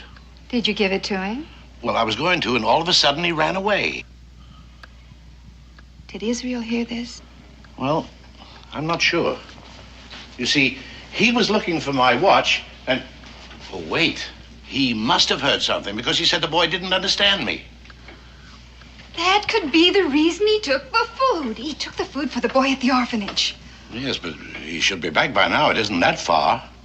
Well, he stayed. He made friends with the boy, and he forgot about the time.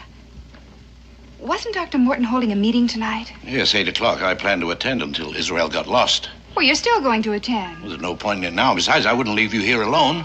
Of course there's a point in it. Don't you see, if he took food to that boy, Dr. Morton may have seen him.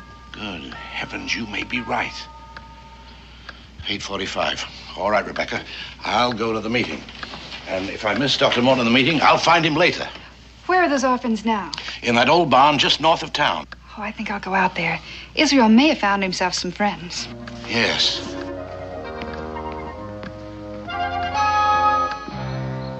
I can see by your expressions that your hearts have been touched, that your sympathies are with those homeless waifs who even now are sleeping under a roof designed to shelter cattle. They have wandered like the beasts in the woods, with only my wife and myself to serve as their shepherds. But they need more. They need a community of upright people like yourselves, men and women who can give them examples of honesty and industry and generosity. Generosity must come first before all of those other blessings can follow. And so as I pass among you, I beg you to consider that my hat is simply a safe repository from which your benevolence may pay dividends for generations to come. Thank you, sir. Thank you. And thank you, Matt. Thank you very much. That's very good of you. You know, you are buying the ground on which those children are now sleeping. Thank you. And in place of that miserable hovel in which they live now, thank you. Bless you. You are building a temple to human kindness where not only these orphans, but many other orphans in years to come may go and seek shelter from the storms of life. Oh, what joy you people give me. I just could weep. I really could. You know, there are no words to express my gratitude. Thank you. But you will hear it in the voices of the children.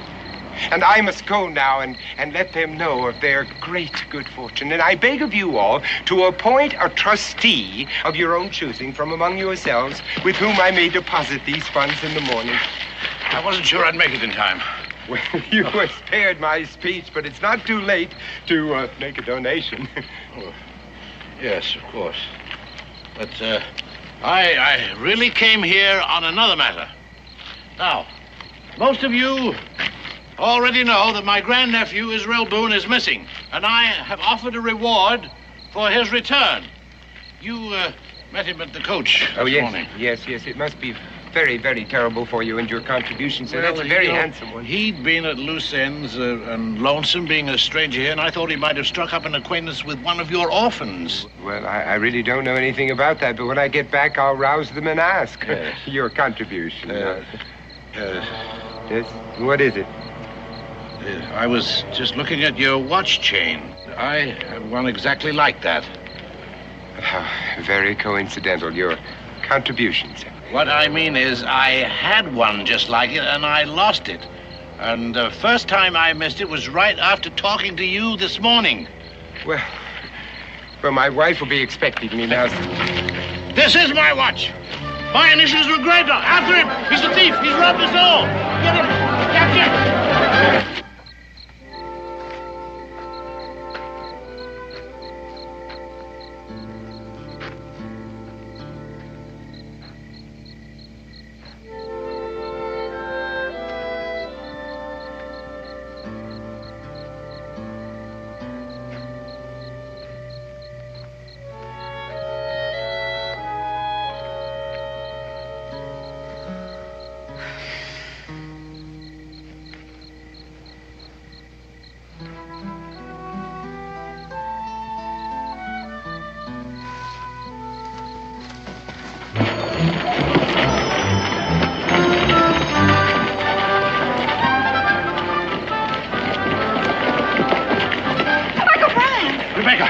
Dr. Morton, he's a scoundrel, a thief. He stole my watch. Then he's got Israel. I found his handkerchief in the barn. Don't waste time.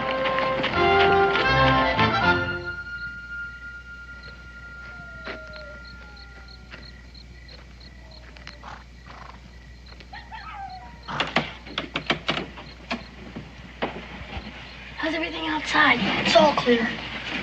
I only had something longer than dinner. Hey, what about the sword? Good, get it! If I can loosen that kingpin, this wagon isn't going anywhere.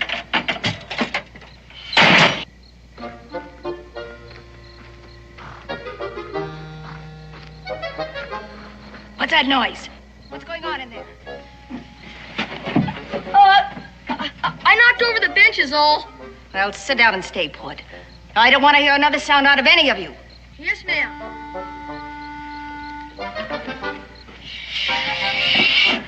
Gotta loosen these bolts. It's coming. The bolts are loose.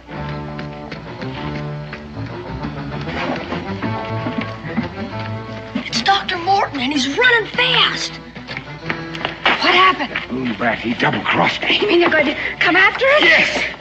Yes. Now, get up there. When I get him, I'll wring his neck. What did he do? He switched watches on me.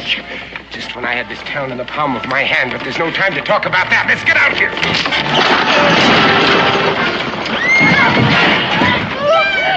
Oh, stop crying.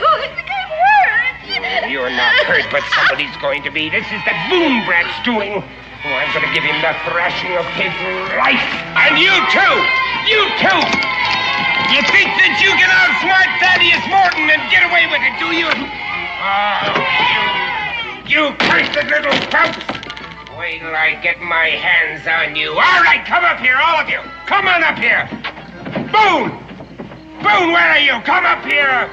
I'm going to teach you a lesson that you... Stop where you are, Morton! Israel! Oh, Israel!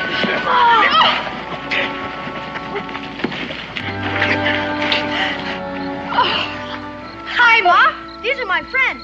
Black Cat Jack, Hoot Owl Tom, Chicken Leg Pete, and I'm Copperhead Izzy. Copperhead Izzy?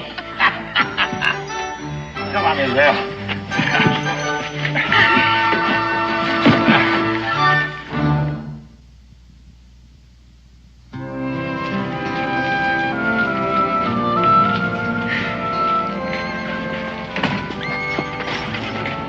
That's quite a story, isn't it? But are you sure you didn't stretch it just a bit?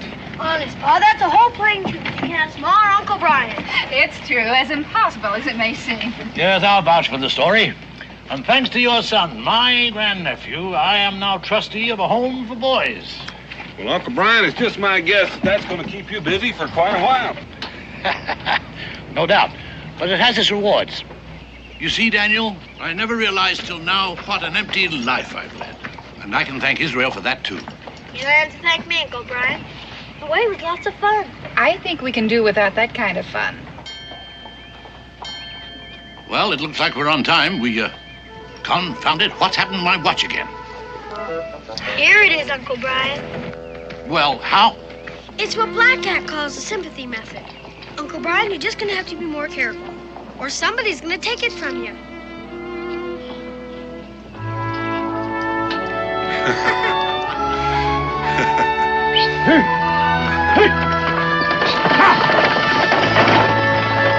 It's like an elephant. Oh, that was no panther. Now, that was just the biggest lie in all the Alleghenies. Don't you call me no liar, mister. Old man, you've been a gunsmith.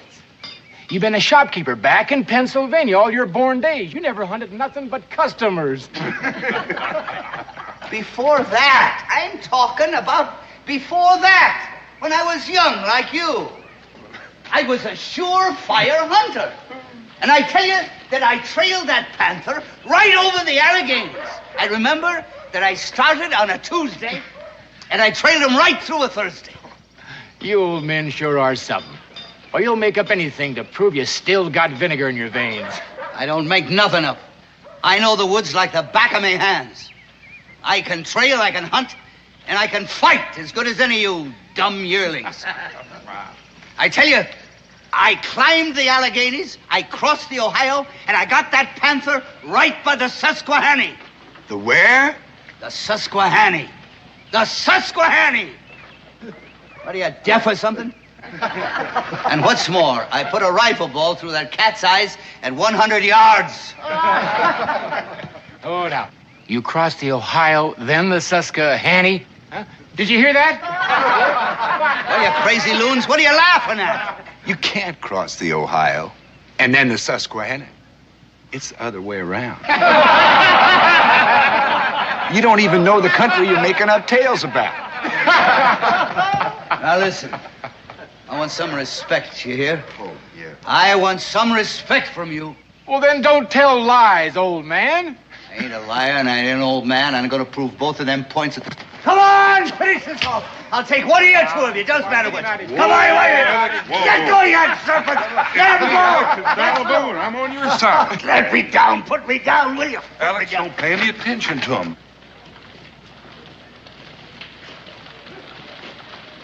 Them rivers. Them blasted rivers. I got them mixed up, that's all. Anybody can make a mistake, Alex. Maybe. But you know, when I make a mistake, it's a beaut. Going west, and I set the Ohio before the Susquehanna. It's mud. My brains is turned to mud, you know. Maybe they're right. Maybe I ain't good for anything anymore. Alex, you're just speaking pure D old, unadulterated hogwash. You know, I bet you can teach me things about the woods I never knew before. You know, I never should have come here. For 30 years, I hunted in the Alleghenies, and that's the truth. I believe you, Alex. Sure I did. And then I went to Lancaster, and I set me up in the gunsmithy business. And for 25 years, I made me a good living, me and my family. And I taught my son, Jess, all about the gun-making business. And then when I got close to 70, see, I think about retiring. So I give the business to Jess. But he folds up everything and comes out here. And I come with him. You know what I done? Do you know what I done, Danny? Well, Alex. I gave my life away. That's what I done. And I have become a burden to everybody. Well, now, you listen to me. As far as I'm concerned, you're still a ring-tailed he-man. Well, you're darn tootin' I am. You're darn tootin' I am. And I am going to fight to make them people admit that. You know something? You and me are going to have to go hunting soon. And I'll bet you can learn me things as sure as day and night. Well, I sure can. Yes, I can. It'd be a pleasure to teach you a thing or two. Well, that makes me feel better, you saying that? Yeah, that makes me feel real prime.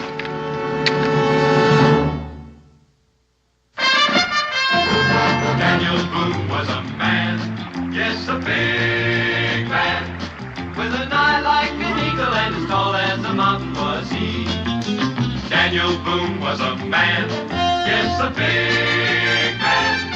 He was brave, he was fearless, and as tough as a mighty oak tree. From the coonskin cap on the top of old Dan to the heel of his rawhide shoe, the rippinest, roaringest, fightingest man the frontier ever knew.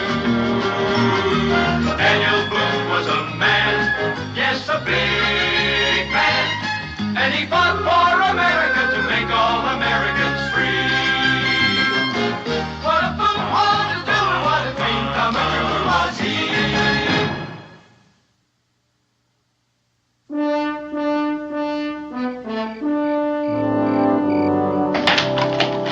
Get up there, young man, all day long. You're in a hurry when it comes time to go to bed. Thanks, sure do slow down when you get those boxes. Pa? Mr. Hemming, old Alex, why does he act so silly? Is that any way to talk about your elders? I mean, why does he tell those stories? Well, you know, I figure when I get to be his age, I'll have a few yarns to spin. And I don't reckon I'll exactly like it if every word I say gets doubted. Well, you're different, Pa. Oh, am I? Well, the way he tells it, he makes everything sound bigger and better than the way it is now. Well, if that's how he remembers it, who are we to say he was wrong? We weren't there. Still makes it hard to believe. You know, Israel, something keeps running through my memory. I seem to remember my pa telling me about a hunter named Painter Hemming. Old Alex? I recall that he said that Painter Hemming was something to behold. That he knew more about guns and hunting than anybody in the whole of the Alleghenies. Is that the truth? Well, my pa never lied. Why should yours? See you in the morning. Night, Pa. Night, Israel.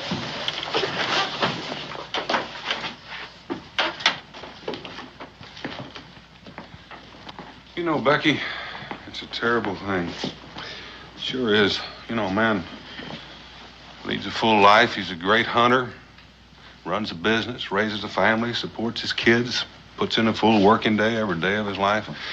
And one day he wakes up and he feels like he's just being tossed aside. Out here in the wilderness, it's even harder. At least when a man retires in the city, he can visit friends, see old places. Out here, he's a stranger. Well, he's still a strong old man. He deserves a life of his own. And I think I'll visit the Hemmings while you're out checking the beaver traps. You know something? I think that's a real good idea. Ow! I'm sorry, Dan. I hope the Indians don't attack while I'm all wrapped up in this. What are you trying to do, Pa? Hurt yourself? Get out of here. I got work to do. Give me that axe. What do you want to do? Get a stroke work like this in the hot sun? You're too old for this kind of thing. You let go. I can still do a day's work, and I want that. He's right, Pa. Be sensible. Be sensible. Be sensible, she says. Now, do you want me here, or do you want me in my grave? Because that's where I'll be, unless you let me live like a man. Of course we want you with us, Pa. That's just it. We don't want you to get sick or hurt yourself. We want you with us. So why don't you let us take care of you, Pa? Well, then let me do the things that make me feel I'm alive. Mrs. Boone. Mrs. Hemming. Mr. Hemming? Daniel sent you, didn't he? About hunting, about him and me going hunting together, right? No, I just came visiting. Well, it's not about hunting? Oh, he doesn't have time to go hunting now. Fact is, he and Kelly and Ben are going out to check the beaver traps. They're over at the tavern now getting ready to go. What, now? Yes. Well, they're not going to go without me, I tell you. Salt and cornmeal. How about a spot of rum? Nights get mighty cold up there. Cincinnati, you always think of the most important things. Daniel. I'm going with you. You promised. I'm going with you. Are you out of your mind? That's all we need. None of your sass, mister. All right, when do we start, Daniel? What do I take with me? Oh, Alex, listen. Huh? Listen. Yes? This is different from hunting. You know that. This will be too hard on you. We may be out there as long as a week. Is that all? I got plenty of ginger in me. Ah, this is a man's work, and I'm going to do it, huh? Come on, Alex, you creak. You couldn't even keep up with us. I'll pass you, mister, and make you run to keep up close. 70 years old, and he wants to check beaver traps. That's right, in case you've forgotten it. 70's a fine right age, and I'm still growing. Oh, Alex. Yes. Listen. Yes, I'm listening. Not this time. It's too much for you. You? What, are you breaking your promise, Daniel? Oh, now, Alex, please. No. It's all right. No, I'll just sit in the sun, and I'll grow rusty like an old piece of iron, and bit by bit I'll die.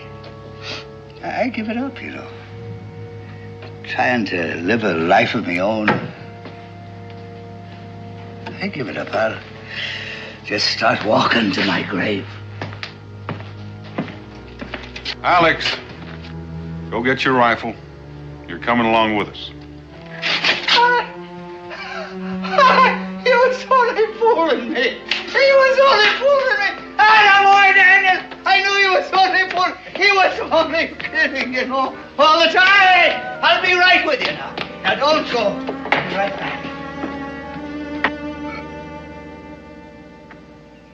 My pa's a mighty good man, Mrs. Boone. All his life he's done for me. Now I want to take care of him. You know, make his days sunny and easy. Hey, I'm going here. By Jupiter, I'm going. Yes, sir, he's going to take me with him. Oh, you'll have fresh meat, Beulah. You'll have bear, and you'll have buck, and it's as big as a horse. You can't make a trip like that. It's too much for you. You're talking. I've been making trips like this before you were born. What's more, you just be a burden to them, Pa. You're just getting their way. They don't need you. And you don't need me for anything here either. You're not going to go, Pa. I'm not going to let you. What? Get away! Get out of my way! Alex!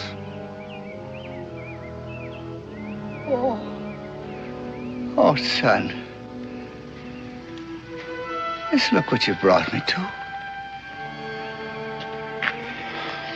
Just look. Oh.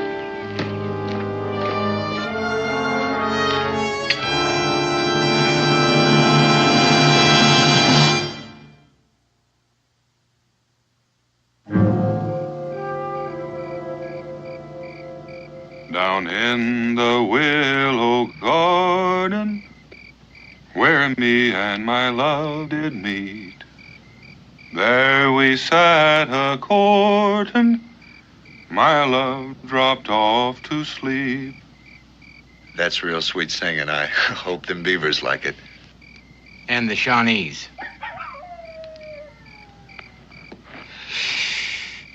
You know, I keep thinking of old Alex. That goings-on back at the wagon. That sure was something. Threatened to shoot his own boy. Well, tomorrow when we run those trap lines, Cully, you can take the north end. Ben, you take the south, I'll take the middle. All right? Yeah, suits me. Yeah, me too. Rendezvous back here about sundown. Well, then, if we can stop thinking about an old man and get some sleep and think of Beaver.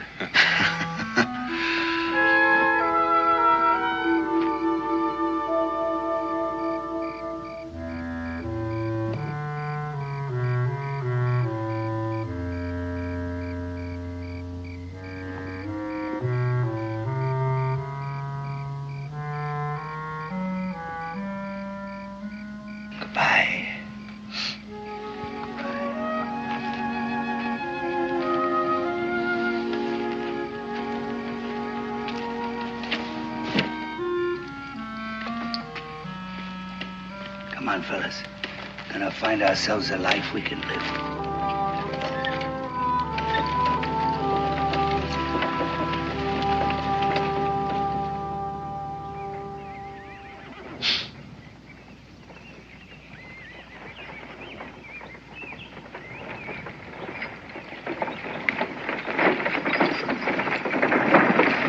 Alex! Sammy, what in the blazes are you doing out here? I ain't asking you no questions, mister. What are you looking for? Hey, get away from there now. Get away. You got your whole blasted workshop in there. Stocks, barrels, tools. You're darn right I got them. It ain't none of your business, but I'm finding me a new settlement. Up this road? Yes, you bet your life up this road. Get up. Get out of here now. Now, you're heading straight into Shawnee country. You'll be hauling all that stuff right in her hands. You ain't letting me do anything, are you? None of you. You ain't letting me have no place to go. Now then, get out of me path. You're going home, Alex. That's where you're going.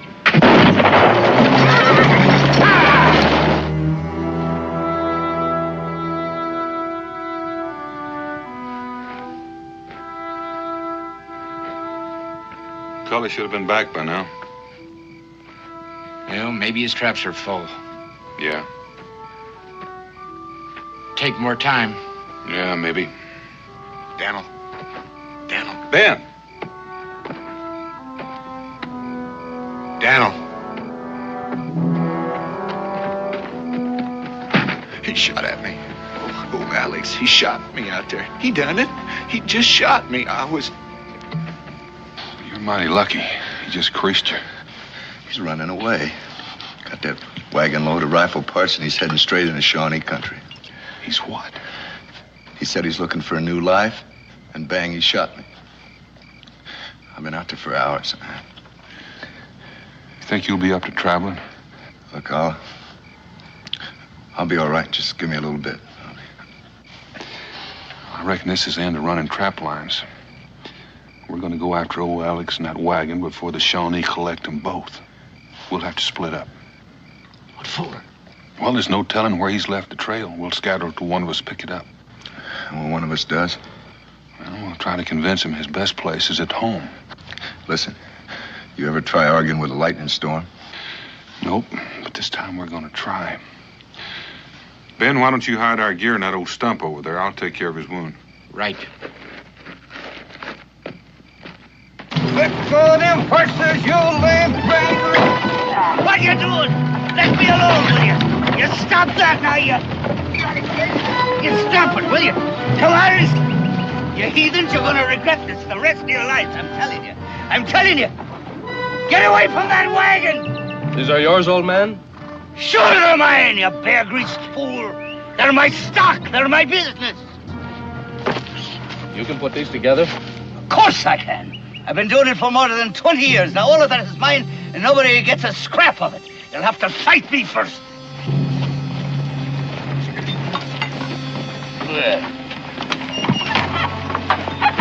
What? Are you the chief? I am Great Bear. How old are you? Almost 8 times 10 winters have passed for Great Bear. That's nearly 80. You are much younger. Well, I ain't as ancient as... Well, now, the truth is good for the soul. I tell you, there ain't that much distance between us, Chief. So because we are both ancient, we will sit and talk, eh? All right.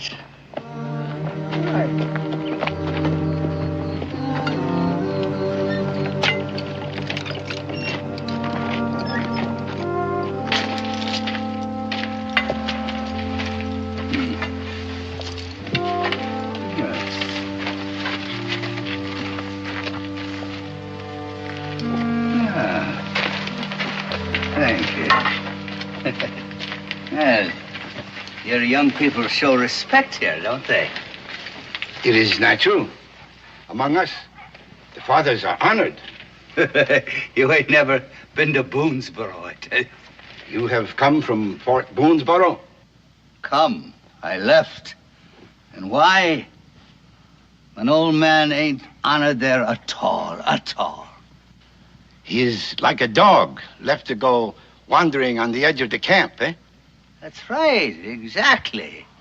A dog. I couldn't have said it better myself. He is like a bone thrown away, like a horse nobody wants. That's right. You know, we think like 2 peas in a pod. So you left? Well, I ran away. You know, I wanted to find a place that I could be useful in. You have left children behind, eh? A son and a daughter-in-law. They're the stumpheads. You know, all they wanted me to do was sit around in the sun and warm me bones. I know.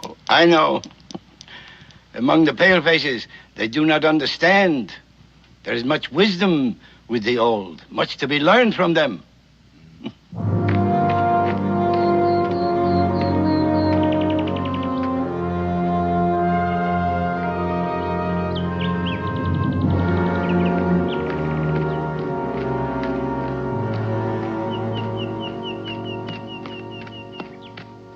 You have fought in the wars? Yes. Yes, Quebec. I was with Wolfe in 58. I was in King George's wars in 40. I, too, have fought in wars. English, French, Spanish. You and me, we have seen much and known much, eh? Yeah, I think we're the 2 smartest fellas in the village, if you ask me. Oh, thank you kindly. Thank you. Oh.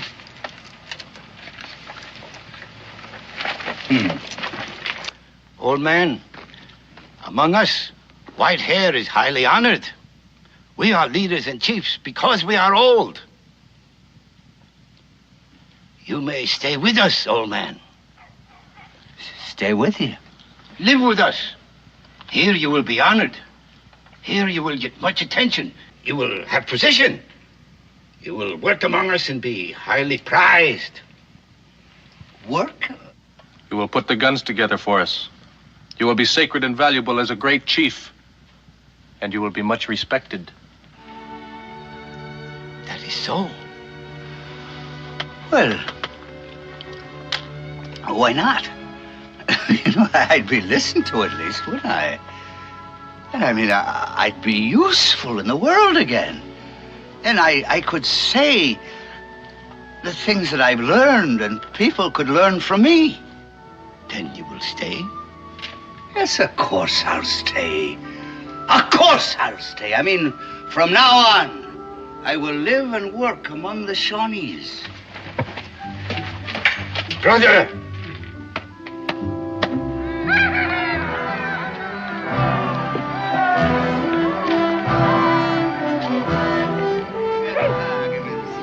I will put these guns together.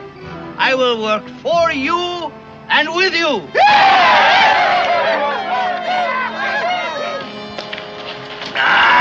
Thank you, sir. All right. Now, where I was.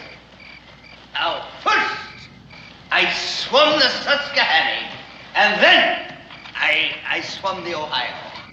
They ain't gonna catch me on that one again, no. And there, on the Ohio shore, I run right smack into that huge panther. The great cat of the forest. That's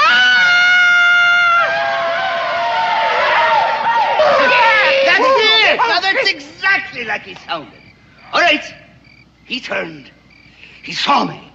I tell you, his eyes were like burning stars. And he crouched. And I lifted me rifle. It was a Brown Bess. They didn't have the long guns in them days. And I aimed. And then that panther charged. Yes, he came like a bolt of lightning. He was the biggest cat in the entire world. And I waited until he was about 6 feet in front of me. And then, bang! I pulled the trigger, and then I leapt lightly aside, and that cat fell like a stone at me side. I tell you, I had got me the greatest and the biggest cat in the entire Alleghenies. Yes, he went from there, at least over to there.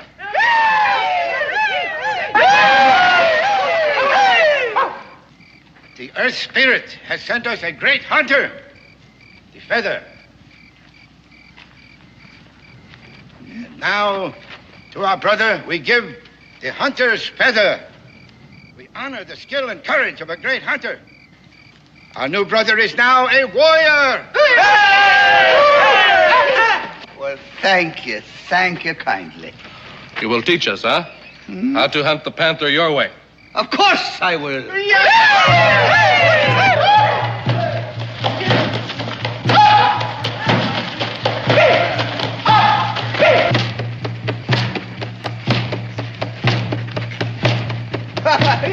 That's too slow, I think.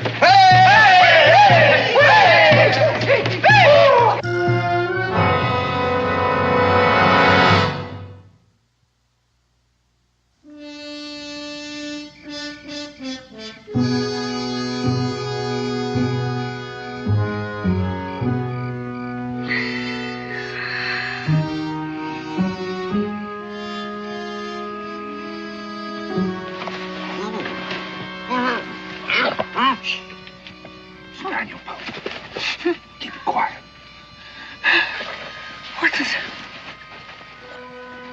What the blazes you doing here? Following you. Following me? Why? What for? Well, for one thing, you almost killed Cully. Oh, that is nonsense. Oh, if I'd have wanted to kill him, I'd have killed him. In the first place, no bullet could hurt that stumphead. And in the second place, I aim very careful so as just to crease his head a little. Yeah. And here you sit feasting and celebrating with the Shawnee. Oh, what's wrong with feasting and celebrating? Nothing. Except you keep promising to fix those guns. What have you been spying on me? Listen, I don't take to people sticking their nose into my business. Well, it's not entirely your own business. I don't see why not. I haven't got time to argue. I've got to get you out of here. Get me out of here. Get you home. Oh, what are you talking about? This is my home. This is where I am living from now on. Here, they treat me as though I was still alive. Here, they know my worth. Here, they still respect old age. So this is my home. You really mean what you're saying? You're not just stalling him or tricking him? Of course I'm not tricking him. I never meant anything so hard in my life. See, these are my people. And like the Bible says, where they go, I will go also. They honor me. Is that why they've got a Shawnee standing guard outside your tent? He ain't guarding me. No, he's more like my servant. Now, that's right. If I want anything, he's up and away like a jackrabbit to do my bidding. Now, that is respect, my boy. You really mean to go through with this rigmarole? You're going to make those guns? Well, why do you think that I left Boonesboro? I wanted to find a life that I could be useful in. All right. Now, if the Indians make my life useful, then I am living with the Indians. And fair is fair. If they give me life, I give them guns. Do you know what they're going to do with those guns? Yes, they're going hunting. For people. They're going to use them to attack Boonesboro. That is a lie. Oh, sure. They honor you. They'll make you some kind of wizard because you can give them power. But those guns are a threat to Boonesboro. They're a threat to your son, your daughter-in-law. Old man.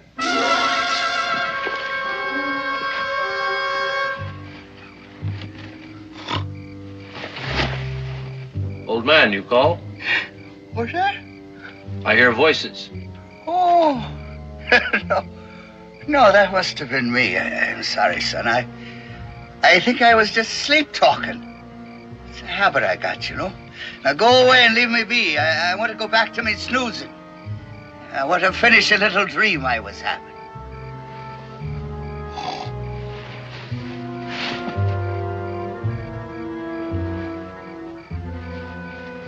Now listen, I can prove it. What those guns are for. I can walk into this camp tomorrow, walk up to that old chief and ask him about a truce, and you know what he's going to say? No. No truce. Do you want me to prove it to you? No. I'll make my own proof. All right. Tomorrow you ask the chief. No, don't tell me what to do. I don't need any help from you. I'll prove it in my own way. All right. Tomorrow night I'll come back here. If you need me during the day, I'll be back at the hill behind the camp. I ain't climbing no hill to fetch you. I tell you what, there's a little creek just south of the camp. You hide in the underbrush just next to that. All right. Down by the creek in the underbrush. Alex, I'm sorry. I know how you feel. No, you don't. You don't know nothing. Here I finally found a proper place for myself. And you come creeping in here, putting a worm in the apple. Get out of here. Get out! Leave me alone. All right, tomorrow then. I'll meet you down at the creek in the underbrush. Leave me be. Leave me be. Never can let well enough alone.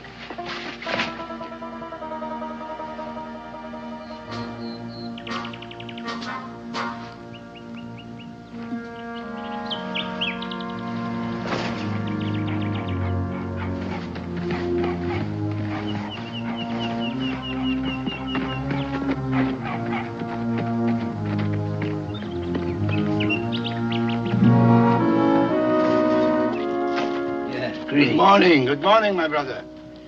You have slept well? Like a rock. I come to talk to you, Great Bear. Oh? Yes, thank you. You are troubled, my friend? Well, maybe. I don't know. I understand. I understand. I have been thinking much about my brother's happiness. He is alone, but he is still young and still a man. What? Loneliness is poor meat for a man. So today, I think I will send him a squaw, a fine girl, to take care of him. That is what troubles you, eh? What do you mean? Me a squaw? That's just what I need. So, you will start putting the guns together today. Isn't it? You see, that's what I wanted to talk to you about. Huh? It's a question about them guns. Now, we're brothers, right? And a man that can talk honest with his brother, can he not? A man should talk honest with everyone, my friend. Well, that's my sentiments, too. I am glad. Yes. Now, what is it about the guns? Well, now, are you going to, use those guns for a attack on Boonesboro?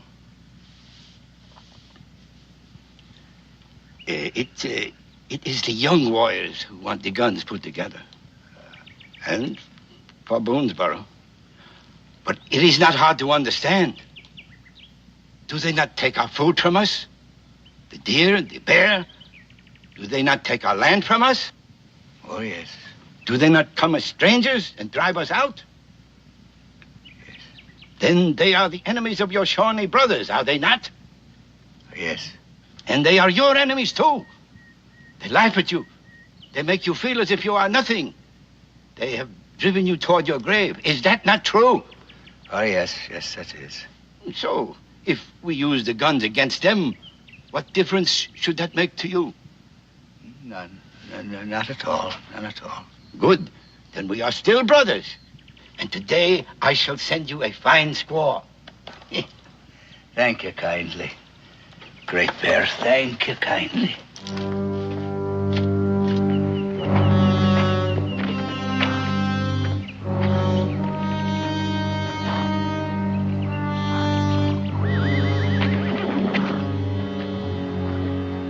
You wish something?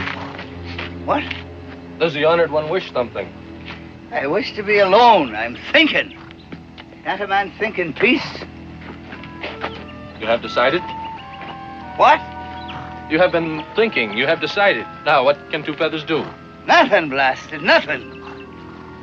I've decided to take a bath.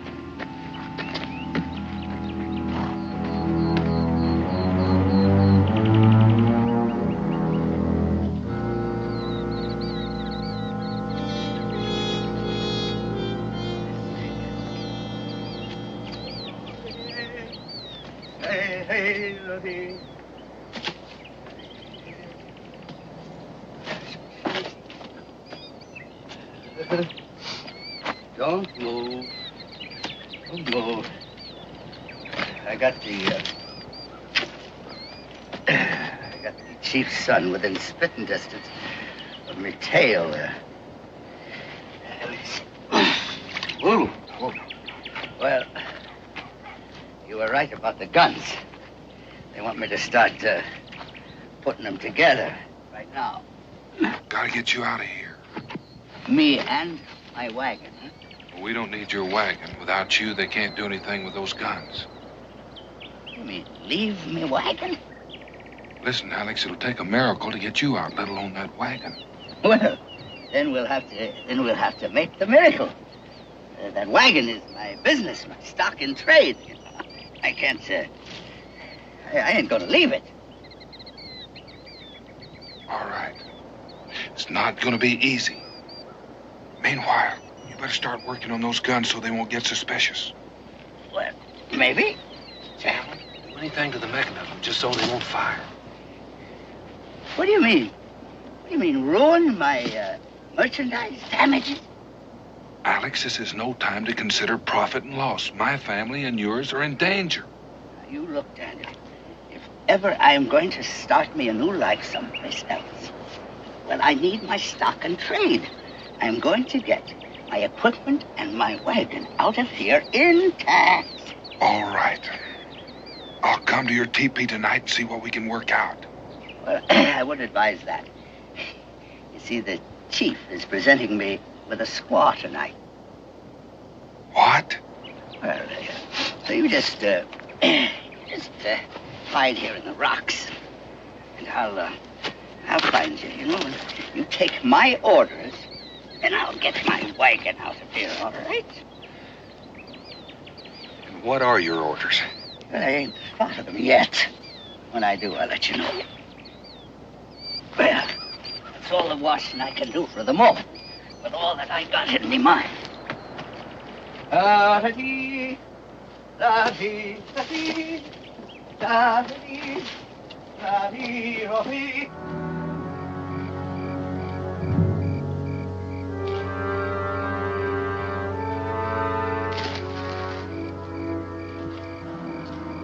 Daniel.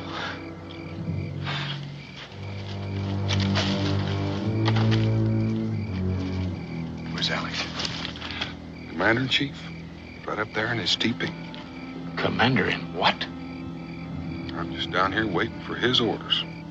You got him prisoner, huh? You got him up there? Oh, we had to go up there tonight, now that teepee, and rescue the old buzzard. Not tonight. Why not? Alex's orders. He's entertaining. Enter. His squaw.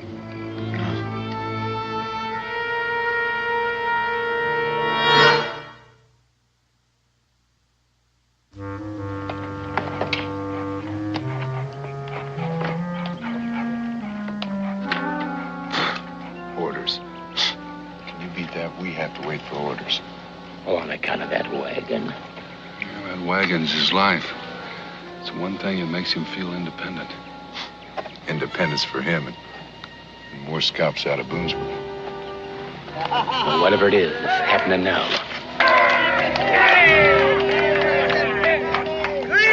Greetings on this fine, grand morning. The birds are singing and I'm singing too. Right? Now, Great Bear and me have spoken together today, as things are going to begin today. They're right good words, brothers. Yes, now we're going to put the guns together today. Going to be put together. Going to be put bone into bone and joint into joint. But first, you see, we have to hitch my wagon up. The wagon? Why, yes, Great Bear. And then we have to haul it down to the creek, because that's where it'll happen. That's where the happening will be. Now, you didn't ask why, but that would be a smart question. Because we need a great target area, you see. We need a great long distance to show the power of my rifles. Here, do it here.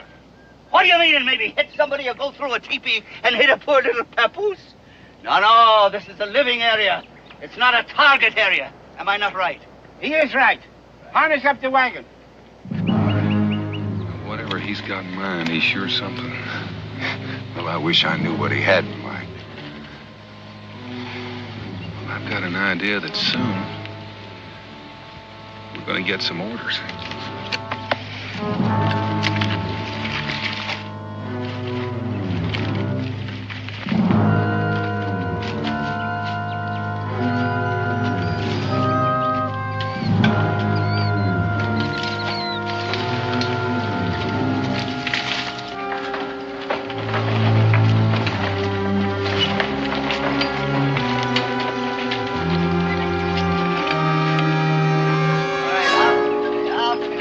Come on now.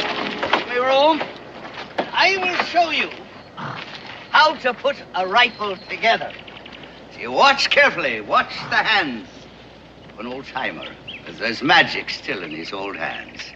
Now, first we have the rifle stock. This is genuine walnut. Now, it ain't polished yet, but she will shine like the sunlight and water when she is polished. Right now, I will show you the rifle barrel. Will you look at it? It's good steel. That's right. Now, I hammered and I tempered and I fashioned this myself in Lancaster. This is a Pennsylvania rifle.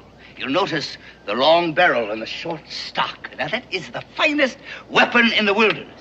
All right. Now, the flintlock. Yes, sir. People used to call me an artist, they did. Would you hold that? They used to call me a master craftsman. And indeed, you know, I do have a great love of mechanical things. You're right, Daniel. He sure is something. You mean he's more than just an old man? Yeah. That it is finished. A real jewel. You like it? Now, give me the powder and the ball. But first, hold that. Hold that now for 1 minute. All right. Here. Listen there. Right. And a bit here. Oh. Here, hold that. And we'll tap it down. A little ball and patch. Tap it down briefly. Now, I'll show you. I'm going to show you something. I'm going to fire her for you to show how sweet and true she is at 100 yards. And indeed, you know, this rifle can hit the eye of a squirrel at 150 yards. But first, I got to put up a target. Just hold that. Give me this, please. This I am going to put at 100 yards away. Yes, on that tree there, across the little river. What you got in mind? I don't know. We better be ready.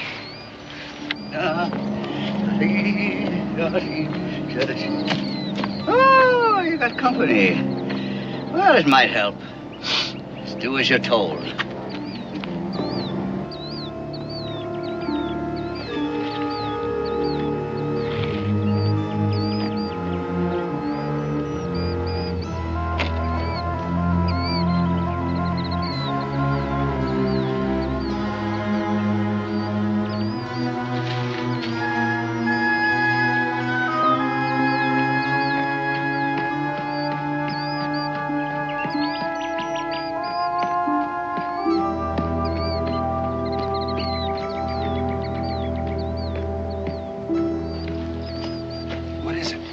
to do?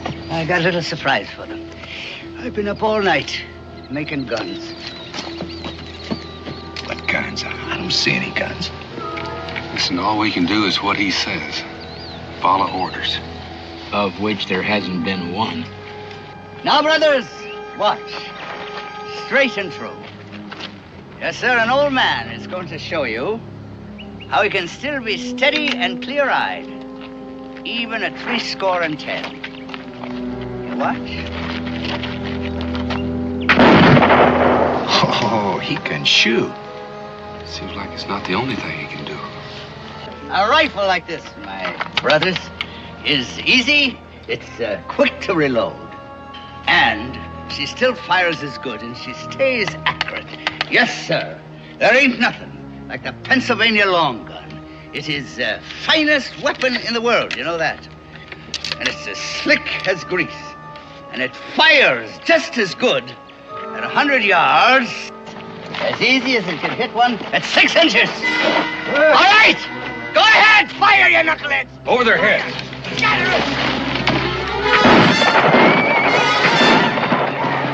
All right, Chief. Get in that wagon. Get into the wagon. Move. Move, Chief. Space your shots.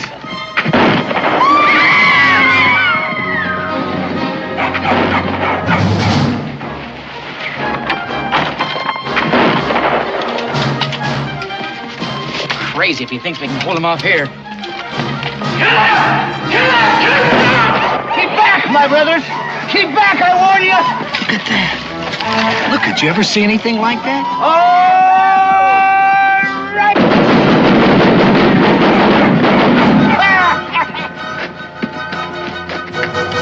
It's a battery. Battery of rifles.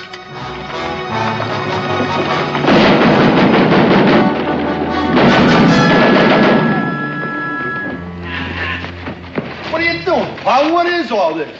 What do you mean, what's all this? I caught him. Great Bear. That's chief of the Shawnees. Me, your pa, the old man, Alex Q. Hemming. And I saved me goods. What goods? Where? How?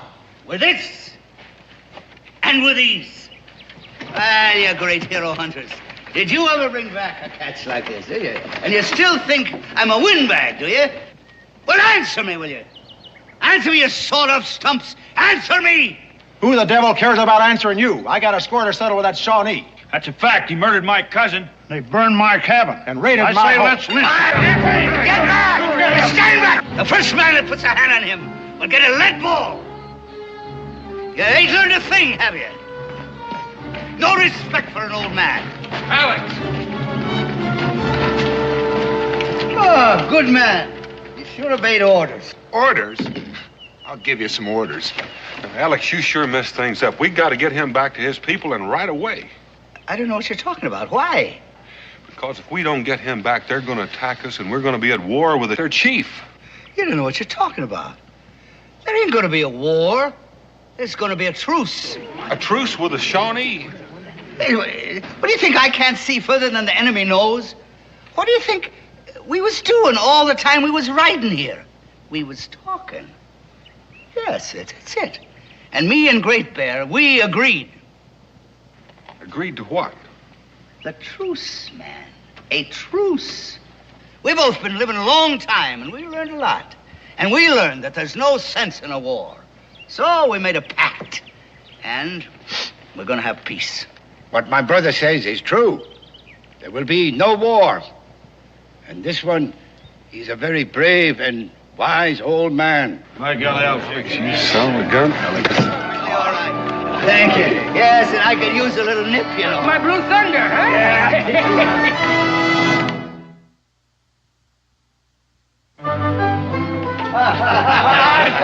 He did it! That's right. Now, there we are. Mr. Hemming, a spot of my best Blue That Thunder. ain't the kind I need it very much. Now, you might ask, if we attacked Boonesboro, what difference did it make to me? Well, it made a lot of difference. I had to save my town.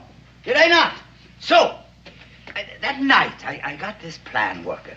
And I left my poor squaw snoring away in my wigwam.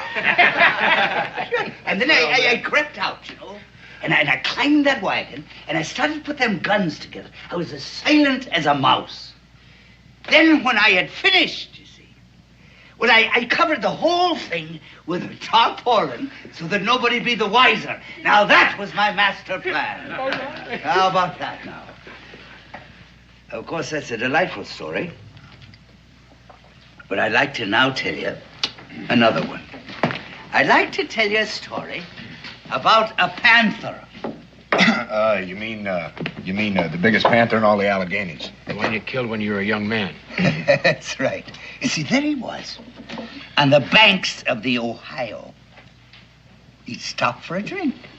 And I called to him.